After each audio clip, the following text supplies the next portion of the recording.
আমি তোকে বিশ্বাস করে দোকানে দেখছি আর তুই চুরি করেছিস। বিশ্বাস করো চাচা, আমি আমি চুরি করিনি। টাকাটা আমি গুনে রাখছিলাম। তাছাড়া নিজেদের দোকানে কেউ কি চুরি করে?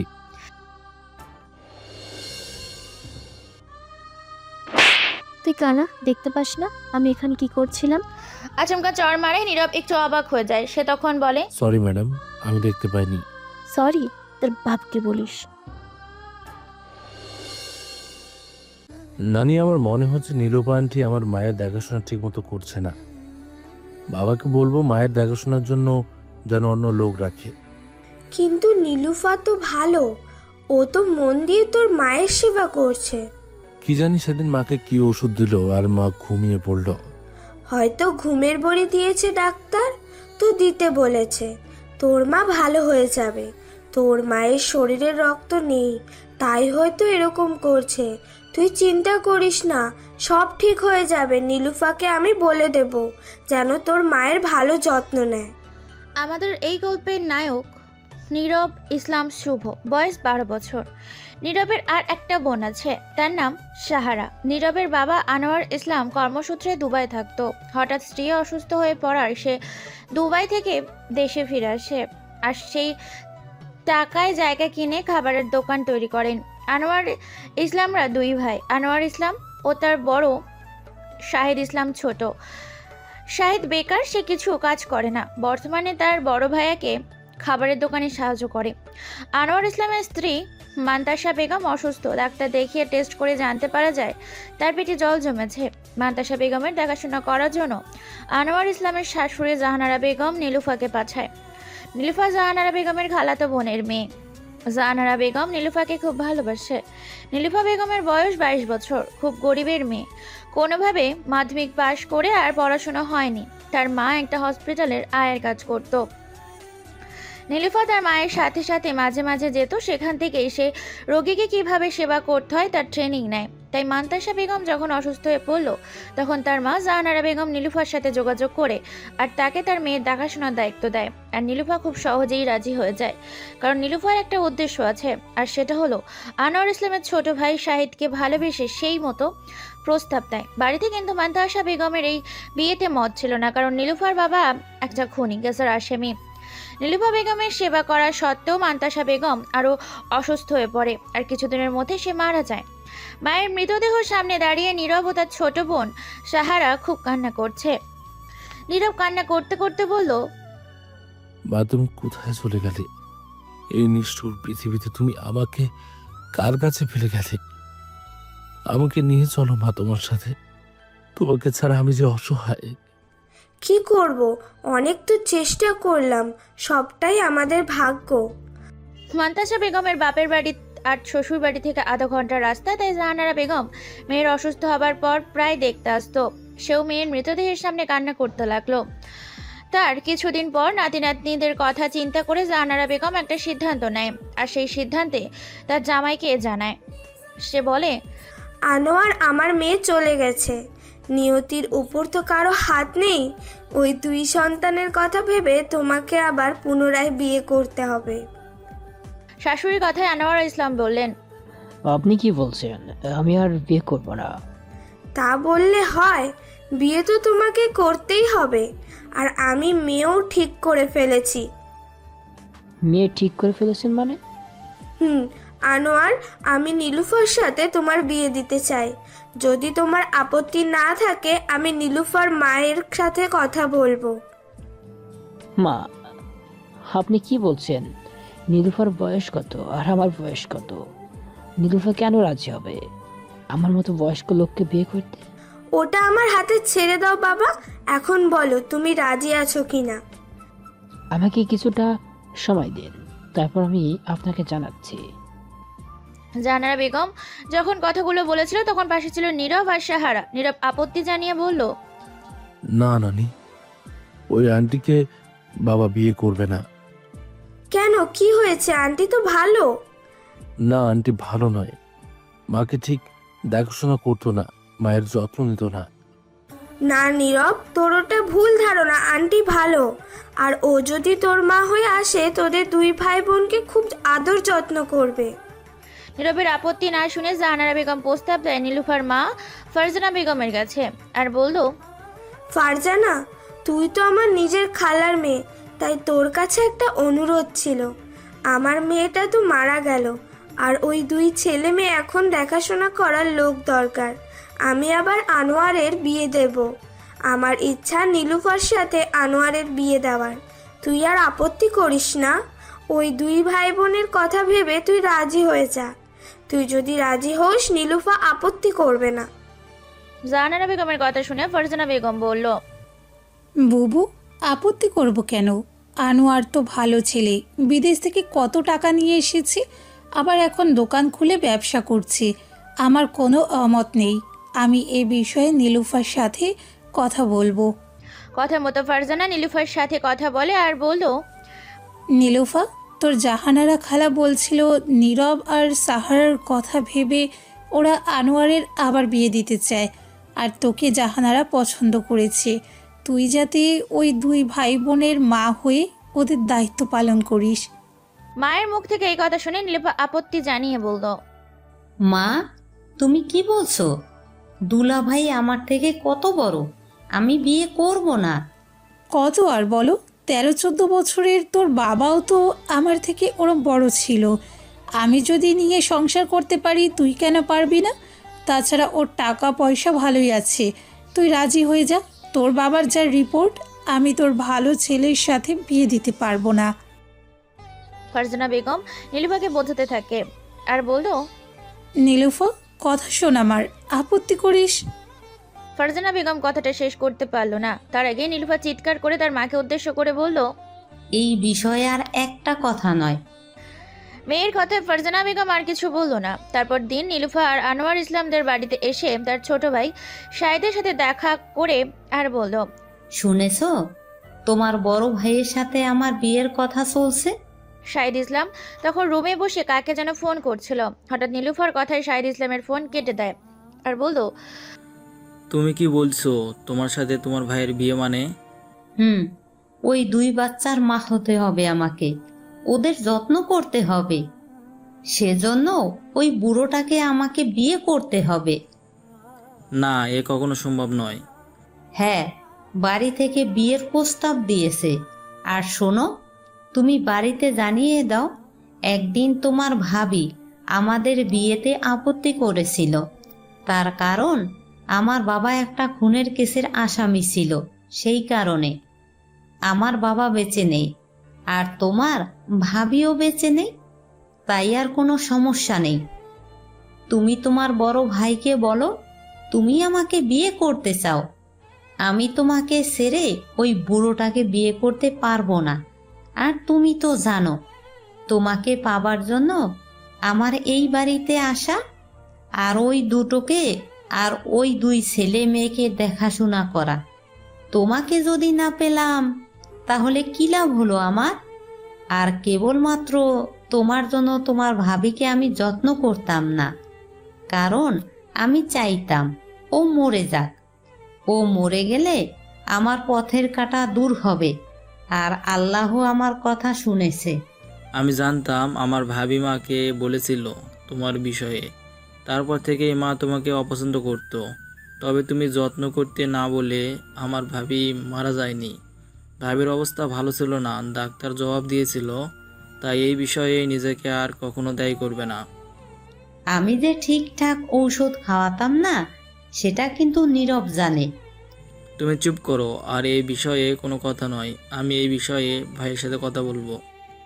আনোয়ার ইসলামের ছোট ভাই শাহিদের সাথে নীলুফার আজকে 3 বছরের সম্পর্ক। নীলুফার বাবা একটা খুনের কেসে তার নাম জড়িয়ে পড়ে। সেই কারণে শাহিদ যখন তার মাকে নীলুফার কথা বলেছিল, তখন আপত্তি করেছিল মান্তাসা বেগম।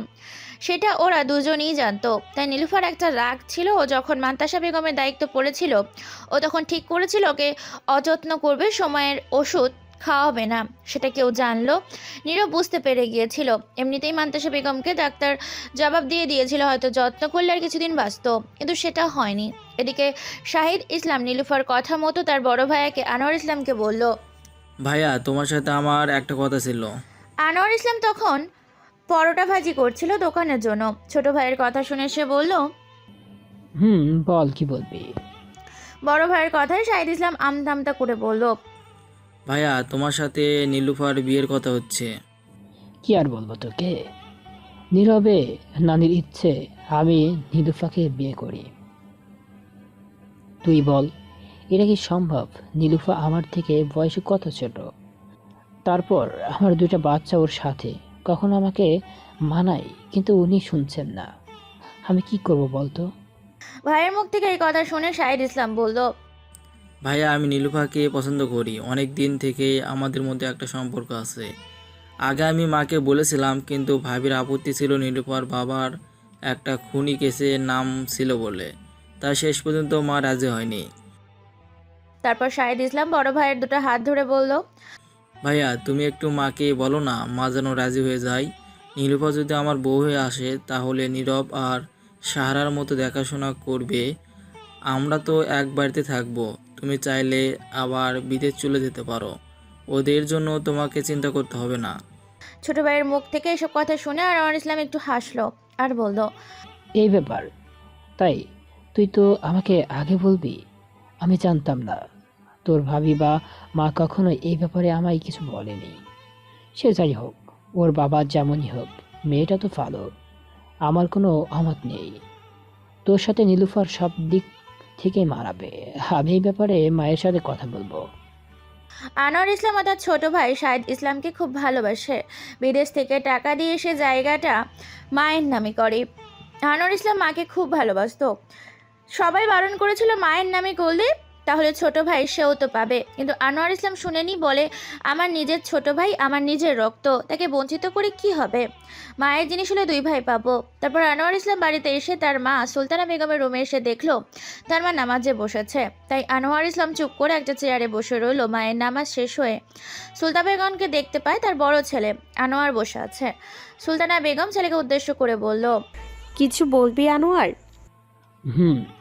মা, আমি বলছিলাম আমার বিয়ে না দিয়ে শাহিদের বিয়ে দাও। সে তো দেব, তবু ছেলে মেয়ের কথা ভেবে তোর বিয়ে করা উচিত। মায়ের কথায় পরিপ্রেক্ষিতে প্রসঙ্গ পাল্টে আনোয়ার ইসলাম বললেন, আমার একটা মেয়েকে পছন্দ আছে, ওর সাথে শাহিদকে ভালো মানাবে। তুমি আর আপত্তি করবে না? ঠিক আছে, সে হবে। এখন আগে তোর বিয়ে হোক, তারপর ভাইয়ের বিয়ে হবে। নীরবের নানি তোর জন্য একটা মেয়ে দেখেছে। মেয়েটাকে আমি জানি না, ও পরে বলবে বলেছে। মা, নীরবের নানি আমার জন্য যে মেয়েটা পছন্দ করেছে সেটা আর কেউ নয়, নীলুফা। তবে মা, নীলুফাকে আমি বিয়ে করতে পারবো না, ও আমার থেকে বয়স অনেক ছোট। তারপর একটু থেমে আনোয়ার ইসলাম আবারও বললেন, তুমি হয়তো জানো, শহীদ আর নীলুফা ওরা অনেক দিন থেকে একে অপরকে পছন্দ করে। আজকে শহীদ আমায় বলেছিল তোমার সাথে কথা বলার জন্য ও নীলুফাকে বিয়ে করতে চাই। মা, তুমি আর আপত্তি করো না। এর আগে নাকি ও তোমাকে একবার বলছিল, আর সেটা নাকি মান্তাসা আপত্তি জানিয়েছিল। ওর বাবা একটা খুনের কেসে আসামি ছিল সেই কারণে। তবে মা, ওর বাবা কি দোষ করেছে সেটা দেখে ওর চরিত্রের বিচার করা তো ঠিক নয়। ওরা যখন একে অপরকে পছন্দ করে, বরং ওদের দুজনের বিয়েটা দেওয়া হোক। ওরা আমার ছেলে মেয়েকে দেখবে বলছে, আর যদি কখনো সুযোগ হয় তখন বিয়ের কথা ভাবা যাবে। এখন আমি এই মুহূর্তে বিয়ে করছি না। তাছাড়া কদিন ধরেই আমার শরীরটা ভালো যাচ্ছে না, রাতে বুকে যন্ত্রণা হচ্ছে।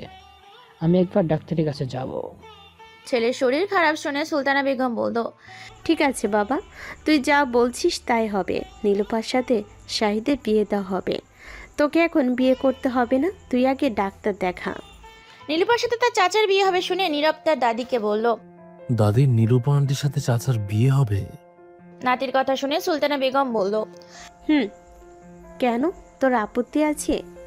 না দাদি, আমি এমনি বললাম। একবার বাবার সাথে বিয়ের কথা বলছো, একবার চাচার সাথে, তাই জিজ্ঞাসা করছিলাম। এইসব বড়দের বিষয় তোকে কান দিতে হবে না, তুই পড়াশোনায় মন দে। এখন যেমন পড়তে যাচ্ছিস পড়তে যা।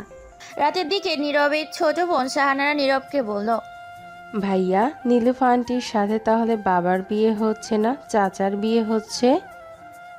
বোনের কথা শুনে নীরব বলল, তাই তো শুনলাম। আমরা ছোট, এসব বিষয়ে আমাদের থাকতে দাদি বারণ করেছে। নীলুফা আন্টিকে আমার এমনিতে পছন্দ নয়, হয়নি ভালো হয়েছে। আর বাবার পাশে আমি ওকে সহ্য করতে পারতাম না, আর মা বলে ডাকা কখনোই সম্ভব নয়। বোনের কথা নীরব হাসলো, তবে কিছু বললো না। তার ছোট বোনটা তার খুব আদরের, তার আর খুব অভিমানী। মানি তাই বোনকে সেই খেয়াল রেখে। সাহারার বয়স এখন 8 বছর, নীরবের থেকে 6 বছরের ছোট। রাতের দিকে সুলতানা বেগম নীরবে নানি জাহানারা বেগমকে ফোন করলো আর বলল, জাহানারা বোন, একটা কথা ছিল। বলেন আপা। তারপর সুলতানা বেগম জাহানারা বেগমের সমস্ত কথা খুলে বলল। সব শুনে জাহানারা বেগম বললেন, ঠিক আছে, অসুবিধা কি? ওরা যখন একে অপরকে পছন্দ করে তখন ওদের বিয়েটা দেওয়া হোক। নীলুফা এমনিতেই খারাপ নয়, শুধু ওর বাবার একটা দোষের কারণে হয়তো মান্তাসা আপত্তি করছিল। তারপর একদিন কাজে ডেকে খুব সাধারণভাবে নীলুফার সাথে সাইদের বিয়ে হয়। বিয়ের প্রথম নীলুফার সাহারা ও নীরবকে ভালোই দেখাশোনা করত। বিয়ের 2 বছরের মাথায় নীলুফার একটা মেয়ে হয়। তারপর থেকে 2 ভাই বোনকে আর সহ্য করতে পারতো না। এদিকে আনোয়ার ইসলামের শরীর ভালো নয়, ডাক্তার দেখিয়েছে। ডাক্তার বলেছে হার্টের অপারেশন করতে হবে খুব তাড়াতাড়ি, অনেক টাকার খরচের ব্যাপার। আনোয়ার ইসলাম এই বিষয়ে বাড়িতে চেপে যায়, কারণ তার কাছে যা টাকা ছিল জায়গাটা কিনে দোকান করে অনেকটাই খরচ করে ফেলেছে। নিজেরটি মান্তাসা বেগমের চিকিৎসা অনেক টাকা খরচ করেছে, আর কিছু টাকা 2 ভাই বোনের নামে ব্যাংকে রেখে দিয়েছে। তাই আনোয়ার ইসলাম সেই টাকা কিছুতেই খরচ করতে চাইছে না। এদিকে দেখতে দেখতে নীরবের মাধ্যমিক পরীক্ষা চলে আসে। সে যখন পরীক্ষা দিতে যায় তখন তার বাবার রুমে শুয়ে আছে। বাবার কাছে এসে বাবাকে বলল, বাবা, তুমি অসময়ে শুয়ে আছো, তোমার শরীর খারাপ নাকি? আনোয়ার ইসলাম জানে তার ছেলের মাধ্যমিক পরীক্ষা, তাই ছেলে যাতে চিন্তা না করে সে বলল, সেরকম নয় বাবা, গা হাত পা গরম আর ব্যথা, তাই শুয়ে আছি। তোর চাচা দোকানে আছে, সেরকম কাজের চাপ নেই, তাই আমি যাইনি। বাবা, আমি দেখছি মাঝে মাঝে তোমার শরীর খারাপ হয়, এটা ঠিক নয়। আমার পরীক্ষাটা হয়ে যাক, আমি তোমাকে ডাক্তারের কাছে নিয়ে যাব। মা তো চলে গেল, তোমার যদি কিছু হয়ে যায় আমাদের 2 ভাই বোনের কি হবে বাবা? ছেলের কথা শুনে আনোয়ার ইসলামের মায়া হলো। সে বলল, ঠিক আছে বাবা, যাব। তবে তোকে এইসব নিয়ে চিন্তা করতে হবে না, সামান্য জ্বর ভালো হয়ে যাবে। তুই আগে ভালো করে পরীক্ষা দে। তার বাবা বললেও নীরবে কিন্তু মনে শান্তি নেই, কারণ তার বাবার এই ঘন ঘন অসুস্থ হয়ে যাওয়াটা সে ভালো চোখে দেখছে না। একে তো মানেই, তারপর তার খুব চিন্তা হয়। দেখতে দেখতে তার পরীক্ষা শেষ হয়ে গেল। আনোয়ার ইসলাম দোকানে ছিল। নীরব তার বাবার কাছে গিয়ে বলল, বাবা, আজকে তোমাকে আমি ডাক্তারের কাছে নিয়ে যাব। ছেলের কথায় আনোয়ার ইসলাম হাসলো আর বলল, আমি ডাক্তার দেখিয়েছি, এখন ভালো আছে, আর ডাক্তার দেখাতে হবে না। তুই বলেছিস কম্পিউটার সেন্টারে ভর্তি হবে, কালকে হয়ে যাবে। এখন তো মাধ্যমিক পরীক্ষা হয়ে গেছে, বসেই থাকবে, এই সময় কম্পিউটার ট্রেনিংটা নিয়ে নে। ঠিক আছে বাবা, হবে এখন। নীরব বাবার ইচ্ছে অনুযায়ী কম্পিউটার সেন্টারে ভর্তি হয়। সেই সাথে মাঝে মাঝে বাবার দোকানেও চলে আসে। বাবাকেও চাচাকে সকল কাজে সাহায্য করে। হঠাৎ একদিন নীরব তার বাবার ঘরে গিয়ে দরজায় টোকা দেয় আর ডাকে, বাবা ওঠো, সকাল হয়ে গেছে, দোকানে যাবে না? আনোয়ার ইসলাম কোনো সাড়া দেয় না। নীরবের সন্দেহ হয়, তাই সে পাশের বাড়ির এক চাচাকে ডেকে নিয়ে আসে। ডাকাডাকি করেও যখন সাড়া পাওয়া যাচ্ছে না, তখন দরজা ভাঙা হয়। দরজা খুলে দেখা যায় আনোয়ার ইসলামের শরীর ঠান্ডা হয়ে গিয়েছে। নীরবের বুঝতে পারে, সঙ্গে সঙ্গে সে ডাক্তারকে ফোন করে। ডাক্তার চেক আপ করে বলে অনেক আগেই আনোয়ার ইসলাম মারা গিয়েছেন। বাবা মারা গেছে শুনে সাহারা কান্নায় ভেঙে পড়ে। নীরব থেকে অনেক কষ্টে শান্ত করে। খবর পেয়ে ওর চাচা ছুটে আসে। নীলুফা বেগম বলল, মাও মরে গেল, আবার বাবাটা, আর এই দুটোকে আমাদের ঘাড়ে চাপিয়ে দিয়ে চলে গেল। নীলুফা বেগমের কথা শুনে নীরবের ছোট চাচা শাহিদ ইসলাম বললেন, নীলুফা, তোমার একই কথাবার্তা এই সময় এ কথা কেউ বলে? তারপর সবাই মিলে আনোয়ার ইসলামের দাফন কার্য সম্পন্ন করলো। নীরবের মাধ্যমিক পরীক্ষার রেজাল্ট বেরোয়। নীরব মাধ্যমিকে ভালো রেজাল্ট করেছে। সে দাদিকে বলল, দাদি, আমি মাধ্যমিকে খুব ভালো রেজাল্ট করেছি, স্যারেরা সবাই আমার প্রশংসা করছে। নীরবের কথা শুনে তার দাদি কিছু বলার আগে নীলুফা বেগম বলল, তা ভালো রেজাল্ট করে তুই কি করবি? তোকে আর পড়াশুনো করতে হবে না। তোর চাচা একা কত সংসারের দায়িত্ব নেবে, তুইও এবার থেকে দোকানে বসবি। নীলুফা বেগমের কথায় আপত্তি জানিয়ে নীরব বলল, আমি পড়াশোনা করতে চাই দাদি। না, আর পড়তে হবে না, তুই চাচার সাথে দোকানে যাবি। নীরব তখন তার দাদির দিকে তাকিয়ে দেখলো তার দাদিও অসহায়ভাবে তার দিকেই তাকিয়েছিল। নীলুফা বেগম তার শাশুড়িকে পছন্দ করে না। নীরব আর কিছু করার রইল না। তার পরের দিন থেকে নীরব ও চাচার সাথে দোকানে যাওয়া শুরু করলো। ভাইয়ের এই অবস্থা তার ছোট বোন সাহারা ভালোভাবে নিল না। সে তার নানিকে ফোন করে বলল, নানি, তুমি তো বলেছিলে নীলুফা খুব ভালো মেয়ে, তোদের দেখাশোনা করবে। আর আজকে তোমার সেই পছন্দের মেয়ে জানো ভাইয়ার সাথে কত খারাপ ব্যবহার করেছে। ভাইয়া পরীক্ষায় কত ভালো রেজাল্ট করেছে, তবুও ভাইয়াকে পড়াশোনা করতে দিল না, বলল দোকানে বসতে।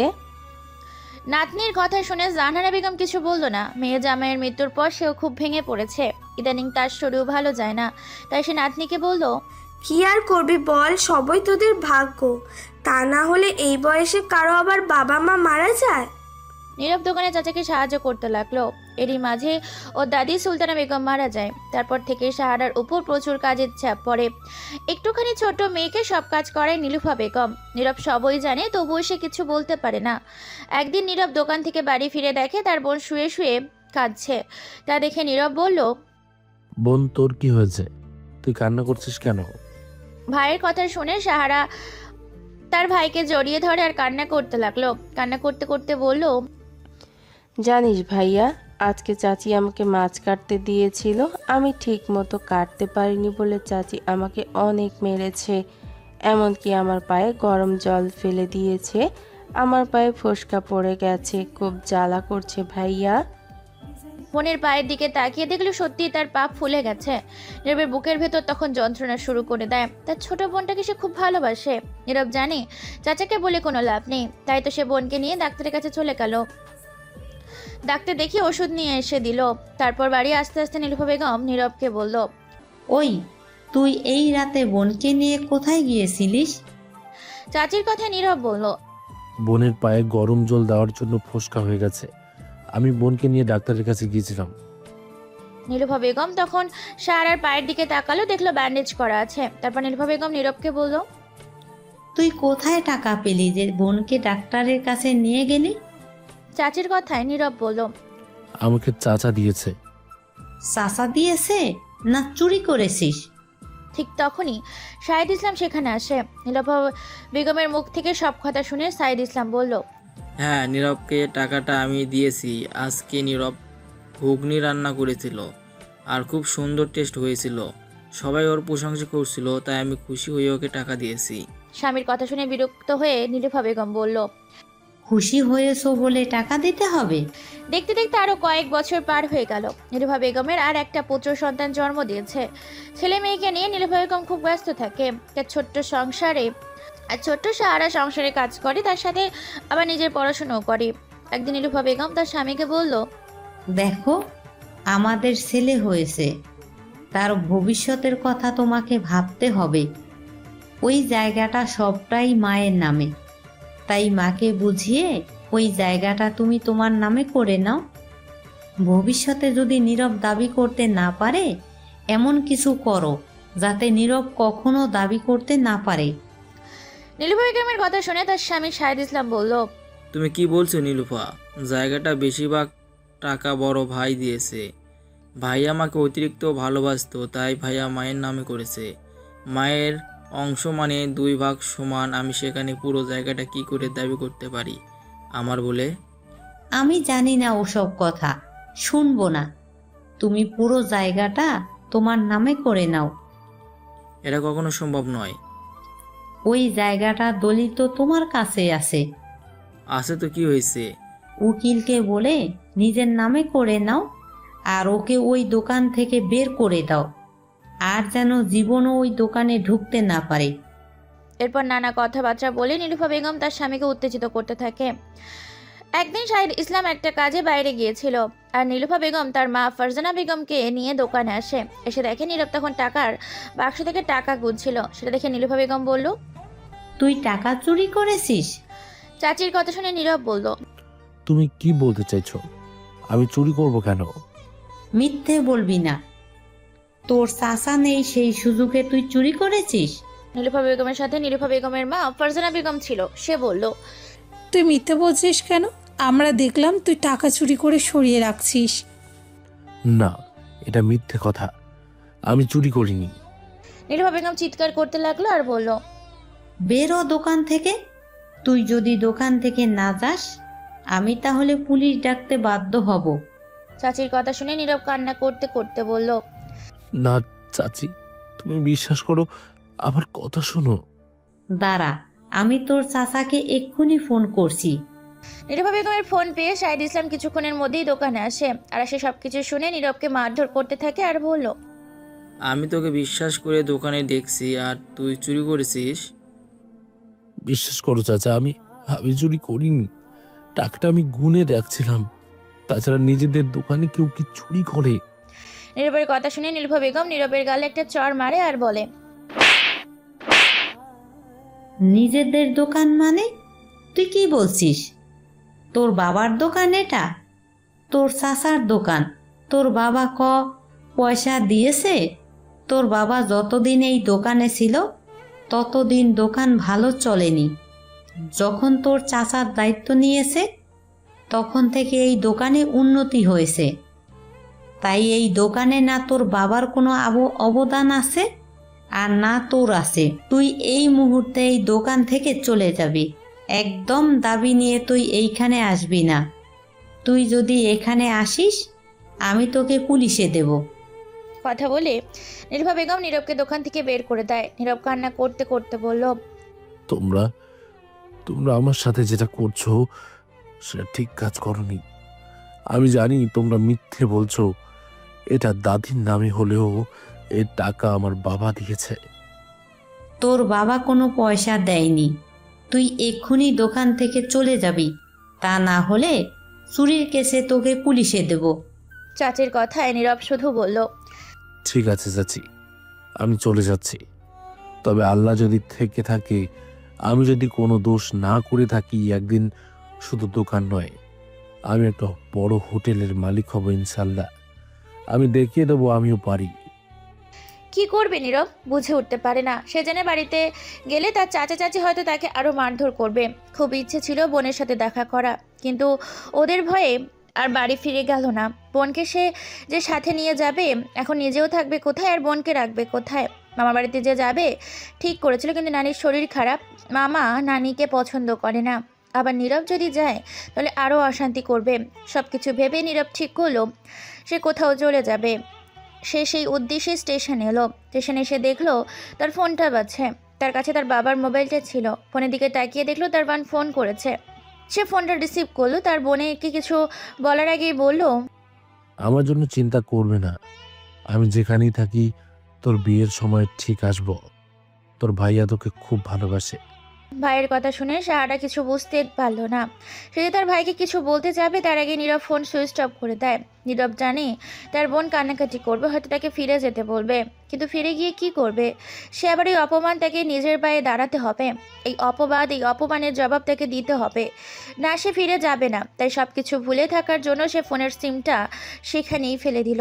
কিছুক্ষণের মধ্যেই ট্রেনে আসতে সে কিছু না ভেবে নীরব উঠে পড়লো এক অজানা গন্তব্যে। পাড়ি দিল ট্রেনের কামরায়। বসে সে যখন নানা রকম চিন্তা করছিল, ঠিক তখনই ঘুগনি বিক্রেতা আলাউদ্দিন খান তার সামনে এলো আর বলল, বাবা, ঘুগনি খাবে?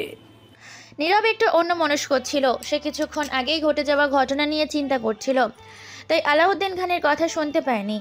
চাচা, আমার কাছে তো পয়সা নেই। তোমাকে টাকা দিতে হবে না, তুমি এমনিই খাও। না চাচা, তা হয় না। কেন বাবা তা হয় না? তুমি আমারে চাচা বইলা ডাকছো, তাই আমি তোমারে দিচ্ছি। তোমারে নিতেই হবে। তোমার মুখটা দেখে মনে হচ্ছে তোমার খিদে পেয়েছে, আর তুমি কোনো বিষয় নিয়ে মনে হয় খুব চিন্তা করছো। না চাচা, সেরকম কিছু নয়।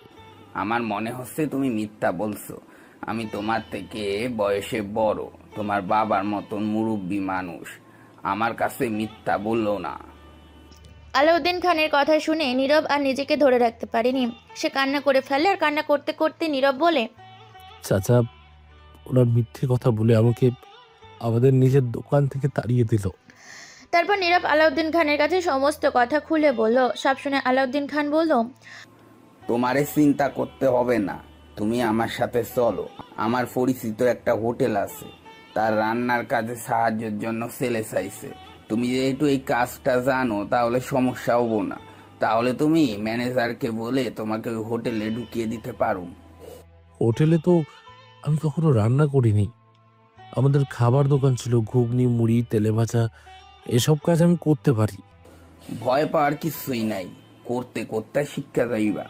হোটেলের ম্যানেজার আমার পরিচিত, কদিন আগেই বলেছিল একটা অল্প বয়স্ক ছেলে চাই। ভালো হয়েছে, আল্লাহ যা করে মঙ্গলের জন্যই করে। হয়তো এখন থেকেই তোমার ভালো কিছু হবো। আলাউদ্দিন খানের কথা শুনে নীরব বলল, আমি কি তাহলে ওই হোটেলে থাকবো? না, ওই হোটেলে রাত 10টা পর্যন্ত তোমার কাজে থাকবে। তারপর তুমি চইলা এসে আমার বাড়িতে। আমার বাড়িতে আমার স্ত্রী ছাড়া আর কেউ নেই, এক ছেলে, সে থাকে বাইরে। তাই তোমাকে চিন্তা করতে হবে না, তুমি আমার পরিবারের মধ্যেই থাকবে। তারপর নীরব আলাউদ্দিন খানের সাথে তার বাড়িতে এলো। আলাউদ্দিন খানের একমাত্র ছেলে রহিম, সে থাকে রাজস্থানে, সোনার কাজ করে। বাড়িতে তার স্ত্রী নয়না বেগম থাকে। নয়না বেগম ঘুগনি রান্না করে দেয় আর আলাউদ্দিন খান ট্রেনে বিক্রি করে। প্রতিদিন দুপুরের পর 4টে ট্রেনে যাতায়াত করে শিয়ালদা থেকে বনগাঁ পর্যন্ত। নীরবকে দেখে নয়না বেগম বলল, এই ছেলেটা কে গো? তুমি কোথা থেকে একে ধরে নিয়ে এলে? স্ত্রীর কথায় আলাউদ্দিন খান মজা করে বলল, ধরে নাও এটা আমাদের একটা ছেলে। তারপর আলাউদ্দিন খান তার স্ত্রীকে নয়না বেগমকে সমস্ত কথা শুনে বলল। সব শুনে নয়না বেগম বলল, ভালো করেছো তুমি, বরং ম্যানেজারের সাথে দেখা করে ওই হোটেল ওকে ঢুকিয়ে দাও। কালকে যাব। আলাউদ্দিন খানের বাড়ি থেকে 45 মিনিট পর সেই হোটেলটা খুব বড়। অনেক বিজনেসম্যান এসে রাতে হোটেলে থাকে। আলাউদ্দিন খান হোটেলের ম্যানেজারকে শরীফুলের সাথে দেখা করলো আর বলল, স্যার, আপনার সাথে কিছু কথা ছিল। হোটেলের ম্যানেজার শরীফুল আজকে দীর্ঘ 15 বছর সেই হোটেলের ম্যানেজার। এর আগে আলাউদ্দিন খানের ছেলে এই হোটেলে কাজ করত। তারপর সে বাইরের কাজে যায়, শখ হয়, সে কাজ করতে জয়পুরে চলে যায়। আলাউদ্দিন খানের কথা শুনে ম্যানেজার শরীফুল বলল, হ্যাঁ বলেন আলাউদ্দিন ভাই। স্যার, আপনি একবার বলেছিলেন আপনাদের হোটেলে লোক লাগবে। লাগবে তো। তা তোমার ছেলে কি আবার ফিরে এসেছে? না স্যার, ছেলে ফিরে আসেনি। আমার এক আত্মীয় ছেলে আসে, একটা কাজের কথা বলছিল, খুব ভালো ছেলে, আপনি বিশ্বাস করতে পারেন। যদি তাকে এই কাজটা দেন তাহলে খুবই ভালো হয়। ঠিক আছে, আপনি ছেলেটাকে নিয়ে আসুন, আমি তার সাথে কথা বলবো। আলাউদ্দিন খান নীরবকে সাথে নিয়ে এসেছিল, কিন্তু তাকে কিছুটা দূরে দাঁড় করিয়ে রেখেছিল। আলাউদ্দিন খান ম্যানেজারের সাথে কথা বলে বাইরে এসে নীরবকে নিয়ে গেল। নীরবকে দেখিয়ে শরীফুলের উদ্দেশ্যে বলল, স্যার, আমি ছেলেটাকে নিয়ে এসেছি, আপনি কথা বলুন। আলাউদ্দিন খানের কথা মতো শরীফুল নীরবকে পর্যবেক্ষণ করলো, তারপর বলল, তোমার নাম কি আর বয়স কত? আমার নাম নীরব ইসলাম, বয়স 17 বছর। পরিবারে তোমার কে কে আছে? পরিবার বলতে আমার ছোট বোন ছাড়া আর কেউ নেই। আমার বাবা মা দুজনই মারা গেছে। বাবা মা মারা গেছে শুনে শরীফুলের মতো মনটা খারাপ হয়ে গেল, কারণ সেও ছোটবেলায় তার মা বাবাকে হারিয়েছে। তাই সে আর দ্বিতীয় প্রশ্ন করলো না, শুধু জিজ্ঞেস করলো, তুমি হোটেলের কাজ কিছু জানো কি? না, আমি তো কখনো করিনি, তবে শিখিয়ে দিলে পারবো। শিখিয়ে বলতে, এখানে অনেক কাস্টমার আছে, তারা রাতে থাকে। আমাদের এখানে রাঁধুনি হেল্প করার জন্য একজন লোকের দরকার। তুমি কি রান্নার সম্বন্ধে কিছু জানো? আমার বাবার খাবারের দোকান ছিল, আমি বাবাকে সাহায্য করতাম, সেই হিসেবে যেটুকু জানি। ঠিক আছে, অসুবিধা নেই। তুমি তাহলে এখন রাঁধুনিকে হেল্প করবে আর হোটেলের পরিষ্কার করবে। এই দুটো কাজ তোমার। আর তুমি সারাদিন খেতে পারবে। আর যদি প্রয়োজনে মনে করো তাহলে থাকার জন্য তোমার ঘর আছে। আর যদি ইচ্ছে হয় তাহলে তুমি চলে যেতে পারো। আর তোমার বেতন কাজের উপর নির্ভর করে। যদি কাজ ভালো করতে পারো তাহলে 15,000 টাকা পেতে পারো। এখন তো তুমি নতুন, তাই হয়তো একটু কম পাবে। তুমি আজকে বাড়ি চলে যাও, কালকে থেকে কাজে আসবে, কেমন? নীরব বাড়িতে এলে নয়না বেগম খুব খুশি হয় আর বলে, খুব ভালো হয়েছে, তোমার কাজটা হয়ে গেছে। তবে বাবা, তুমি হোটেলে থাকবে না, তুমি কাজ করে রাতের দিকে চলে আসবে। রাত 10টার পথে তোমার ছুটি হয়ে যাবে। আর আমাদের বাড়িতে বেশি দূরে নয়, তুমি এসে আমাদের সাথে থাকবে। আমরা দুজনে বুড়ো বুড়ি থাকি, তোমার মতো ছেলের একটা দরকার। নয়না বেগমের কথা শুনে নীরব হাসলো আর বলল, ঠিক আছে চাচি, তাই হবে। তারপরের দিন থেকে নীরব হোটেলে কাজে ঢোকে। সকাল বিকাল হোটেল রুম পরিষ্কার করে আর রাধুনী তার কাজে হেল্প করে। এইভাবে চলে যায় বেশ কিছুদিন। এদিকে সাহারা ভাইয়ের কোনো খবর না পেয়ে কান্না করতে থাকে। বারবার চাচা চাচিকে জিজ্ঞেস করা, তারা কোনো উত্তর দেয় না। কিছু বলেই চাচি মারধর করে। সে একদিন কান্না করতে করতে তার নানি জারা বেগমকে ফোন করে আর বলল, নানি, ভাইয়ার খবর পাচ্ছি না, চাচা চাচি তো কিছুই বলতে চাইছে না। আমাদের পাড়ার একজনকে জিজ্ঞাসা করেছিলাম, ওরা বলেছিল সেদিন নাকি ভাইয়াকে দোকানের চাচা মারধর করে তাড়িয়ে দেয়। আমার খুব কষ্ট হচ্ছে, কবে ভাইয়া আসবে? ভাইয়া কি আর ফিরে আসবে না? যেদিন ঘটনাটা ঘটে সেদিন শুধু ভাইয়া আমাকে ফোন করেছিল, বলেছিল আমি যেখানেই থাকি তোর বিয়েতে ঠিক আসবো, তুই চিন্তা করবি না, ভালো থাকবি। নানির কথায় জাহানারা বেগমের চোখে জল এলো। তার একমাত্র মেয়ে মারা গেছে আর দুটো সন্তানকে সে দেখাশোনা করতে পারছে না, অথচ মৃত্যুর সময় সে মেয়েকে কথা দিয়েছিল ওদের দুই ভাই বোনকে দেখে রাখবে। সে কান্না করতে করতে বলল, আমি কি করব বল, আমার শরীর খারাপ, আমি আর হাঁটা চলা করতে পারছি না। তোর মামি দিনরাত আমাকে খোঁটা দিচ্ছে, আমার কপালটাই খারাপ।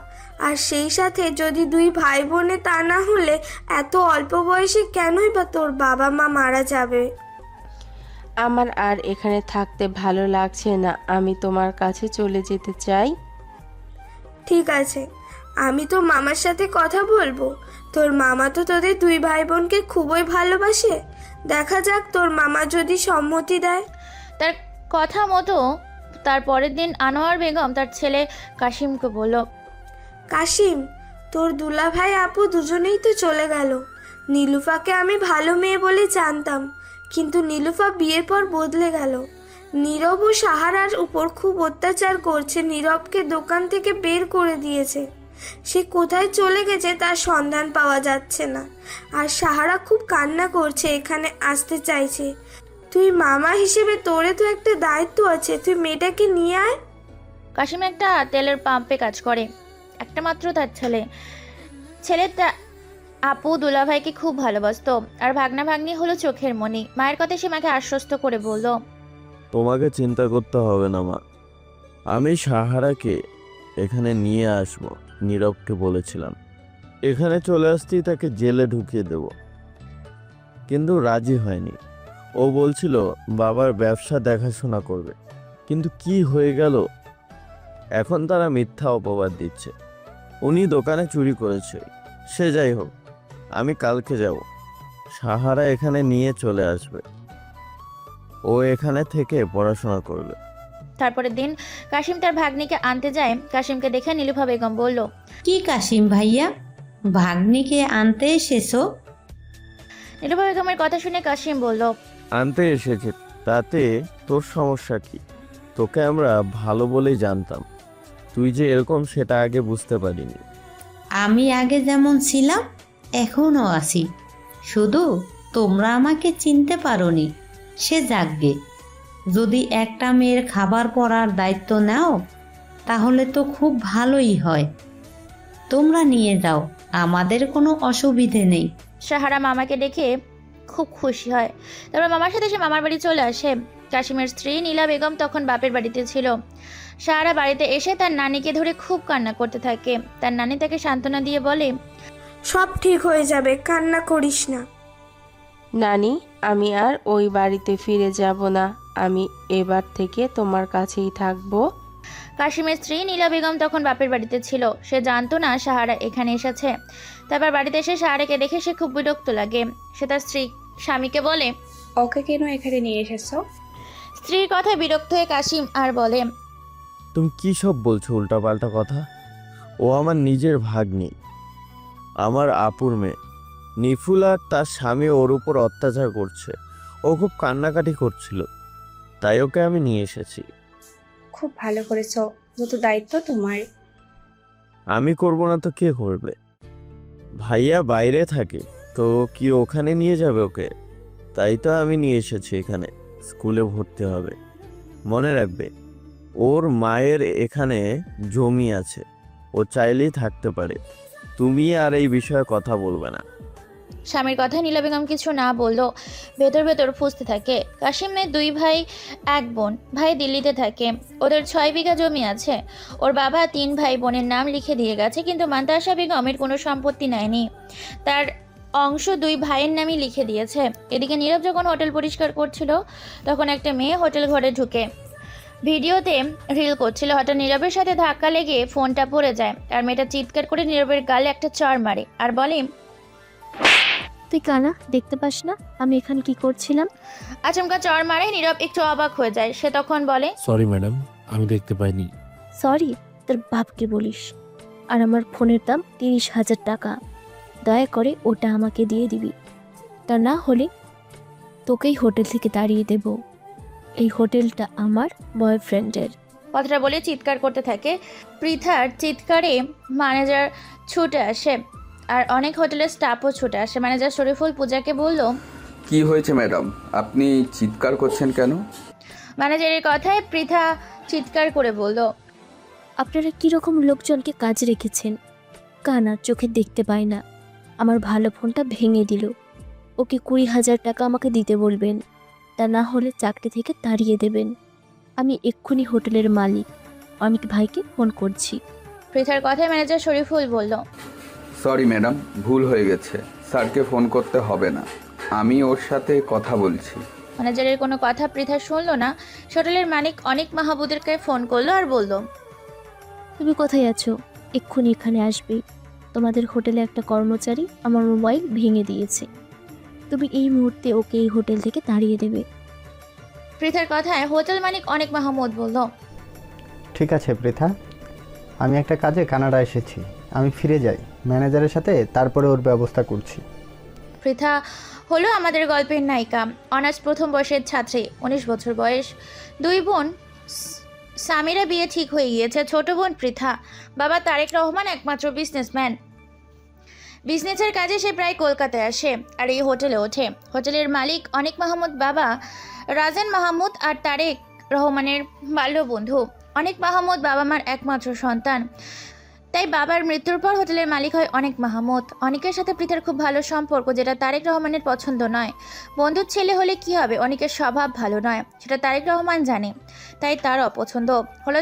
হোটেলের স্টাফের মুখে ঘটনা শুনে তারেক রহমান সেখানে আসে আর মেয়ের গালে সপাটে একটা চড় মেরে বলল, তুই কি ভেবেছিস এটা তোর ভিডিও করার জায়গা?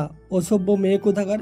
আবার শুনলাম তুই নাকি সেটাকে চাকরি থেকে তাড়িয়ে দেওয়ার জন্য অনিককে ফোন করেছিস। ভুল তুই করেছিস, ছেলেটা কোনো করেনি। ভুল তুই করেছিস, ছেলেটা কোনো করেনি। ওর চাকরি যাবে কেন? আর ফোন ভেঙেছে ঠিক হয়েছে, যেখানে সেখানে ভিডিও করবি, ফোন ভাগবে না তো কী হবে? কথাটা বলে তারেক রহমান নীরবের কাছে ক্ষমা চেয়ে নেয় আর বলে, তুমি কিছু মনে করো না বাবা, আমার মেয়েটা এরকমই। রুমে এসে পৃথা তখন রাগে ফুঁসছে, তার বাবাকে বলছে, তুমি এইরকম সবার সামনে আমায় মারলে কেন? বেশ করেছি, মেরেছি। তুই কি অন্যায় করেছিস জানিস না? একটা গরিবের ছেলে কাজ করে খাচ্ছে আর তুই সেখানে নিজে দোষ করে তার নামে চাপাচ্ছিস, আবার তাকে চাকরি থেকে চাকরি দেওয়ার কথা বলছিস। আমি তোকে বলছি, অনেক ভালো ছেলে নয়, ওর সাথে বন্ধুত্ব করবি না। বাবা রেগে গেছে বলে পৃথা আর কিছু বলল না। সে মেয়েকে বলল, আমি 2 দিনের জন্য নর্থ বেঙ্গল যাব, তুই হোটেলে থাকবি, ফিরে এসে আমরা ব্যাক করব। কাজের সূত্রে তারেক রহমান পরিবার নিয়ে গুয়াহাটিতে থাকে। এদিকে অনেক হোটেলে এসে পৃথার সাথে দেখা করে আর বলে, কি ব্যাপার, তোমার ফোন সুইচ অফ কেন? অনেকের কথায় পৃথা রেগে যায় আর বলে, কেন সুইচ অফ? তুমি জানো না ফোন তো ভেঙে গেছে। তোমরা কিন্তু এখনও ছেলেটাকে চাকরি থেকে তাড়িয়ে দাওনি, আর না আমার ফোনের দাম ওই ছেলেটা দিয়েছে। পৃথার কথা শুনে অনেক ছুটে আসে ম্যানেজার শরীফুলের কাছে আর বলে, ম্যানেজার, ওই ছেলেকে এখনও কেন হোটেল থেকে তাড়ানো হয়নি? অনেকের হঠাৎ আগমনে শরীফুল একটু ভাবাচাকা খেয়ে যায় আর সে বলল, স্যার, আমাদের ওই ম্যাডামের বাবা অর্থাৎ বিজনেসম্যান তারেক রহমান বারণ করেছে বলতে, দোষ তার মেয়ের, ছেলেটার কোনো দোষ নেই, তাই ওকে যেন এই হোটেল থেকে তাড়ানো না হয়। তারেক রহমানের কথা শুনে অনেক মাহমুদ বলল, উনি যাই বলুন, হোটেল আমার, আমি কি করব না করব সেটা আমি ভাববো। এক্ষুনি এই মুহূর্তে ওই ছেলেকে হোটেল থেকে তাড়িয়ে দিন।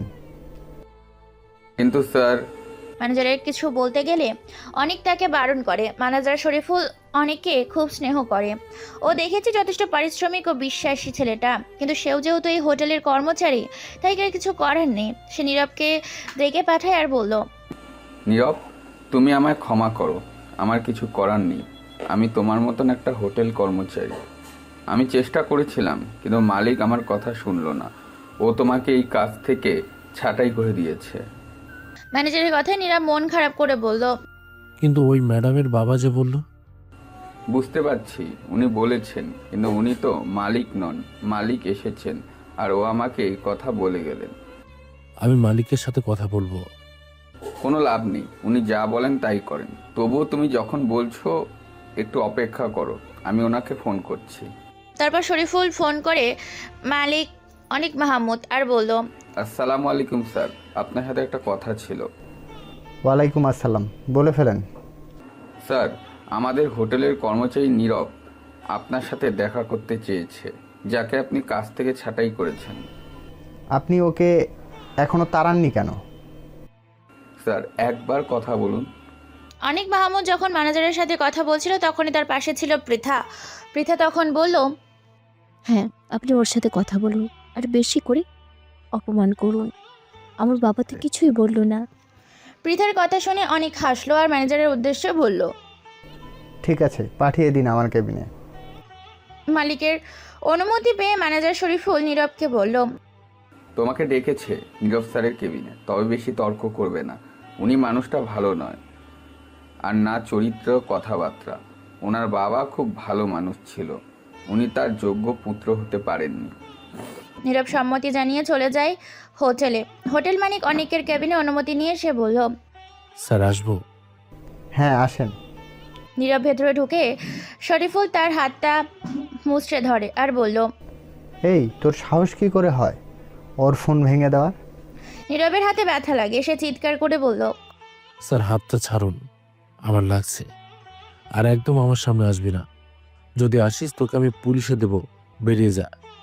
শুধু ওর বাবার জন্য কিছু করতে পারছি না, তা না হলে তোর কাছ থেকে ফোনের পয়সা আমি আদায় করে ছাড়তাম। Get out. কথাটা বলে নীরবকে ধাক্কা দিয়ে রুমের বাইরে ফেলে দেয়। নীরব পড়ে গিয়ে হাতের কবজিতে ব্যথা পায়। সে আর কিছু না বলে বাড়িতে চলে আসে। তাকে মন খারাপ দেখে চাচা আলাউদ্দিন খান বলল, কি হয়েছে নীরব, মন খারাপ কেন? চাচার কথায় নীরব মন খারাপ করে বলল, চাচা ওরা আমাকে কাজ থেকে তাড়িয়ে দিয়েছে। কেন, তুমি কি করেছো? তারপর নীরব সব কথা আলাউদ্দিন খানকে বলল। সব শুনে আলাউদ্দিন খান বলল, আমি শুনেছি ওই হোটেলের মালিক ছেলেটা ভালো নয়। আগে যখন মালিক ছিল তখন ভালো ছিল। তবে যাই হোক, আর তোমাকে ওখানে যেতে হবো না। তোমাকে কিছু কাজ আমি দেখাই দিব। এখন কিছুদিন তুমি বাড়িতেই থাকো, তোমার চাষির শরীর খারাপ। এদিকে হোটেলে ফিরে নীরবকে দেখতে পায় না তারেক রহমান। সে তখন ম্যানেজার শরীফুলকে জিজ্ঞেস করে আর বলল, আচ্ছা ম্যানেজার, যে ছেলেটা এই হোটেলে কাজ করতো নীরব, আজকে 2 দিন হলো ফিরেছি, কিন্তু সেই ছেলেটাকে দেখতে পাচ্ছি না কেন? তারেক রহমানের কথা ম্যানেজার শরীফুল বলল, স্যার, আপনি শুনেননি কিছু? ম্যানেজার শরীফুলের কথায় তারেক রহমান অবাক হয়ে বলল, কই না তো। তারপর ম্যানেজার শরীফুল তাকে সমস্ত ঘটনা খুলে বলল। সব শুনে তারেক রহমান বলল, ঠিক আছে ম্যানেজার, ওর বাড়ির ঠিকানাটা আমাকে একটু দিতে পারবেন? কেন স্যার? দরকার আছে। তারপর ম্যানেজার নীরবের বাড়ির ঠিকানা দেয়। তারেক রহমান যখন নীরবদের বাড়ি যায়, নীরব তখন বাড়িতে ছিল না। তার চাচা তাকে বাজারে পাঠিয়েছিল। তারেক রহমান আলাউদ্দিন খানকে জিজ্ঞেস করলো, আচ্ছা, এটা কি আলাউদ্দিন খানের বাড়ি? তারেক রহমানের কথায় আলাউদ্দিন খান বলল, হ্যাঁ স্যার, আমি আলাউদ্দিন খান, আর এটা আমার বাড়ি। এই বাড়িতে কি নীরব বলে কোনো ছেলে থাকে?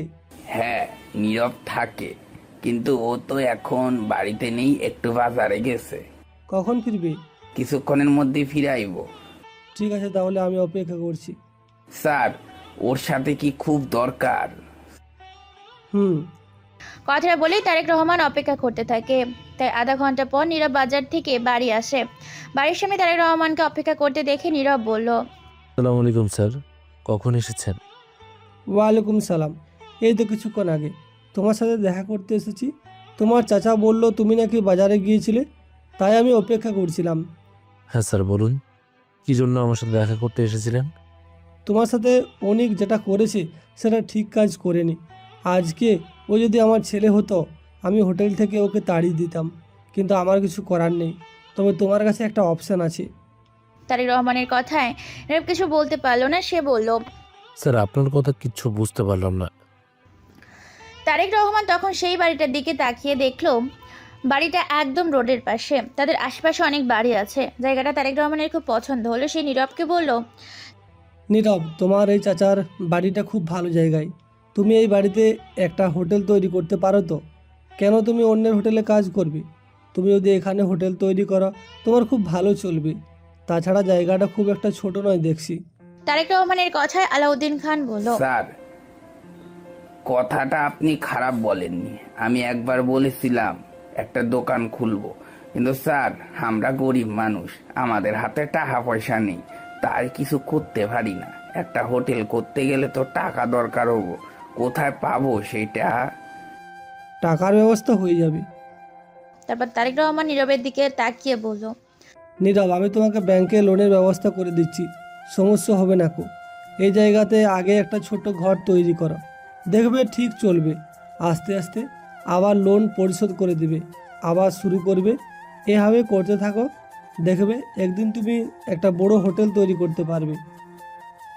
তারেক রহমানের কথায় নীরব বলল, বুঝতে পারছি, কিন্তু জায়গাটা চাচা কেন আমায় দেবে? তার পাশ থেকে আলাউদ্দিন খান বলল, নীরব, তুমি চিন্তা করো না, আমি দিব। তার জন্য তুমি প্রতি মাসে আমাকে একটা ভাড়া দিয়া দিবে। আর তুমি তো জানো আমার ছেলে রহিম জয়পুর থেকে, ও বরাবরই আমাদের নিয়ে যেতে চাইছিল, কিন্তু আমরা যতদিন পরিশ্রম করার ক্ষমতা আছে আমরা যেতে চাইছি না। আস্তে আস্তে আমরা বুড়ো হচ্ছি। যদি প্রয়োজন হয় তুমি জায়গাটা কিনে নেবে। আমার ছেলে ব্যবসা ওখানে ভালোই চলে, মনে হয় না ও এখানে ফিরে আইব। তারপর নীরব আর তারেক রহমানের সাহায্যে ব্যাংক থেকে লোন নিয়ে একটা ছোট্ট ঘর তৈরি করে। প্রথম খারাপ চললেও আস্তে আস্তে ভালোই চলতে থাকে। প্রতি মাসে নীরব ও তার চাচাকে একটা ভাড়ার টাকা দিয়ে দেয়। এদিকে নীরবের ছোট বোন সাহারা তার মামার বাড়িতে যাওয়ার কিছুদিন পর নানি মারা যায়। তারপর তার মামির অত্যাচার বেড়েই চলে। মামার প্রথম কিছু বলতো না, কিন্তু এখন মামার ওপরেও বিরক্ত। সাহারা এ বছর উচ্চ মাধ্যমিক পরীক্ষা দেবে। সে একদিন তার মামাকে বলল, মামা, আমার এক্সাম আছে, অ্যাডমিশন ফি দিতে হবে, 300 টাকা লাগবে। সাহারার কথায় তার মামা কাশিম বলল, আমার কাছে টাকা নেই, আমি কোথায় টাকা পাবো? মামার কথায় সাহারা কষ্ট হলো। সে তখন বলল, মামা, আর 3 মাস পর আমার পরীক্ষা আছে, তাহলে কি আমি পরীক্ষা দিতে পারবো না? অ্যাডমিশন দিতেই হবে মামা। স্যারেরা বলে দিয়েছে কালকের দিনটাই সময়।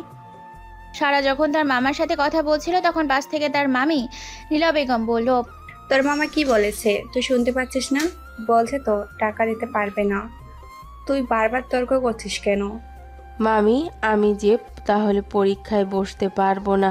এতদিন ধরে আমি প্রস্তুতি নিলাম, অন্তত উচ্চ মাধ্যমিক পরীক্ষাটা আমাকে দিতে দাও।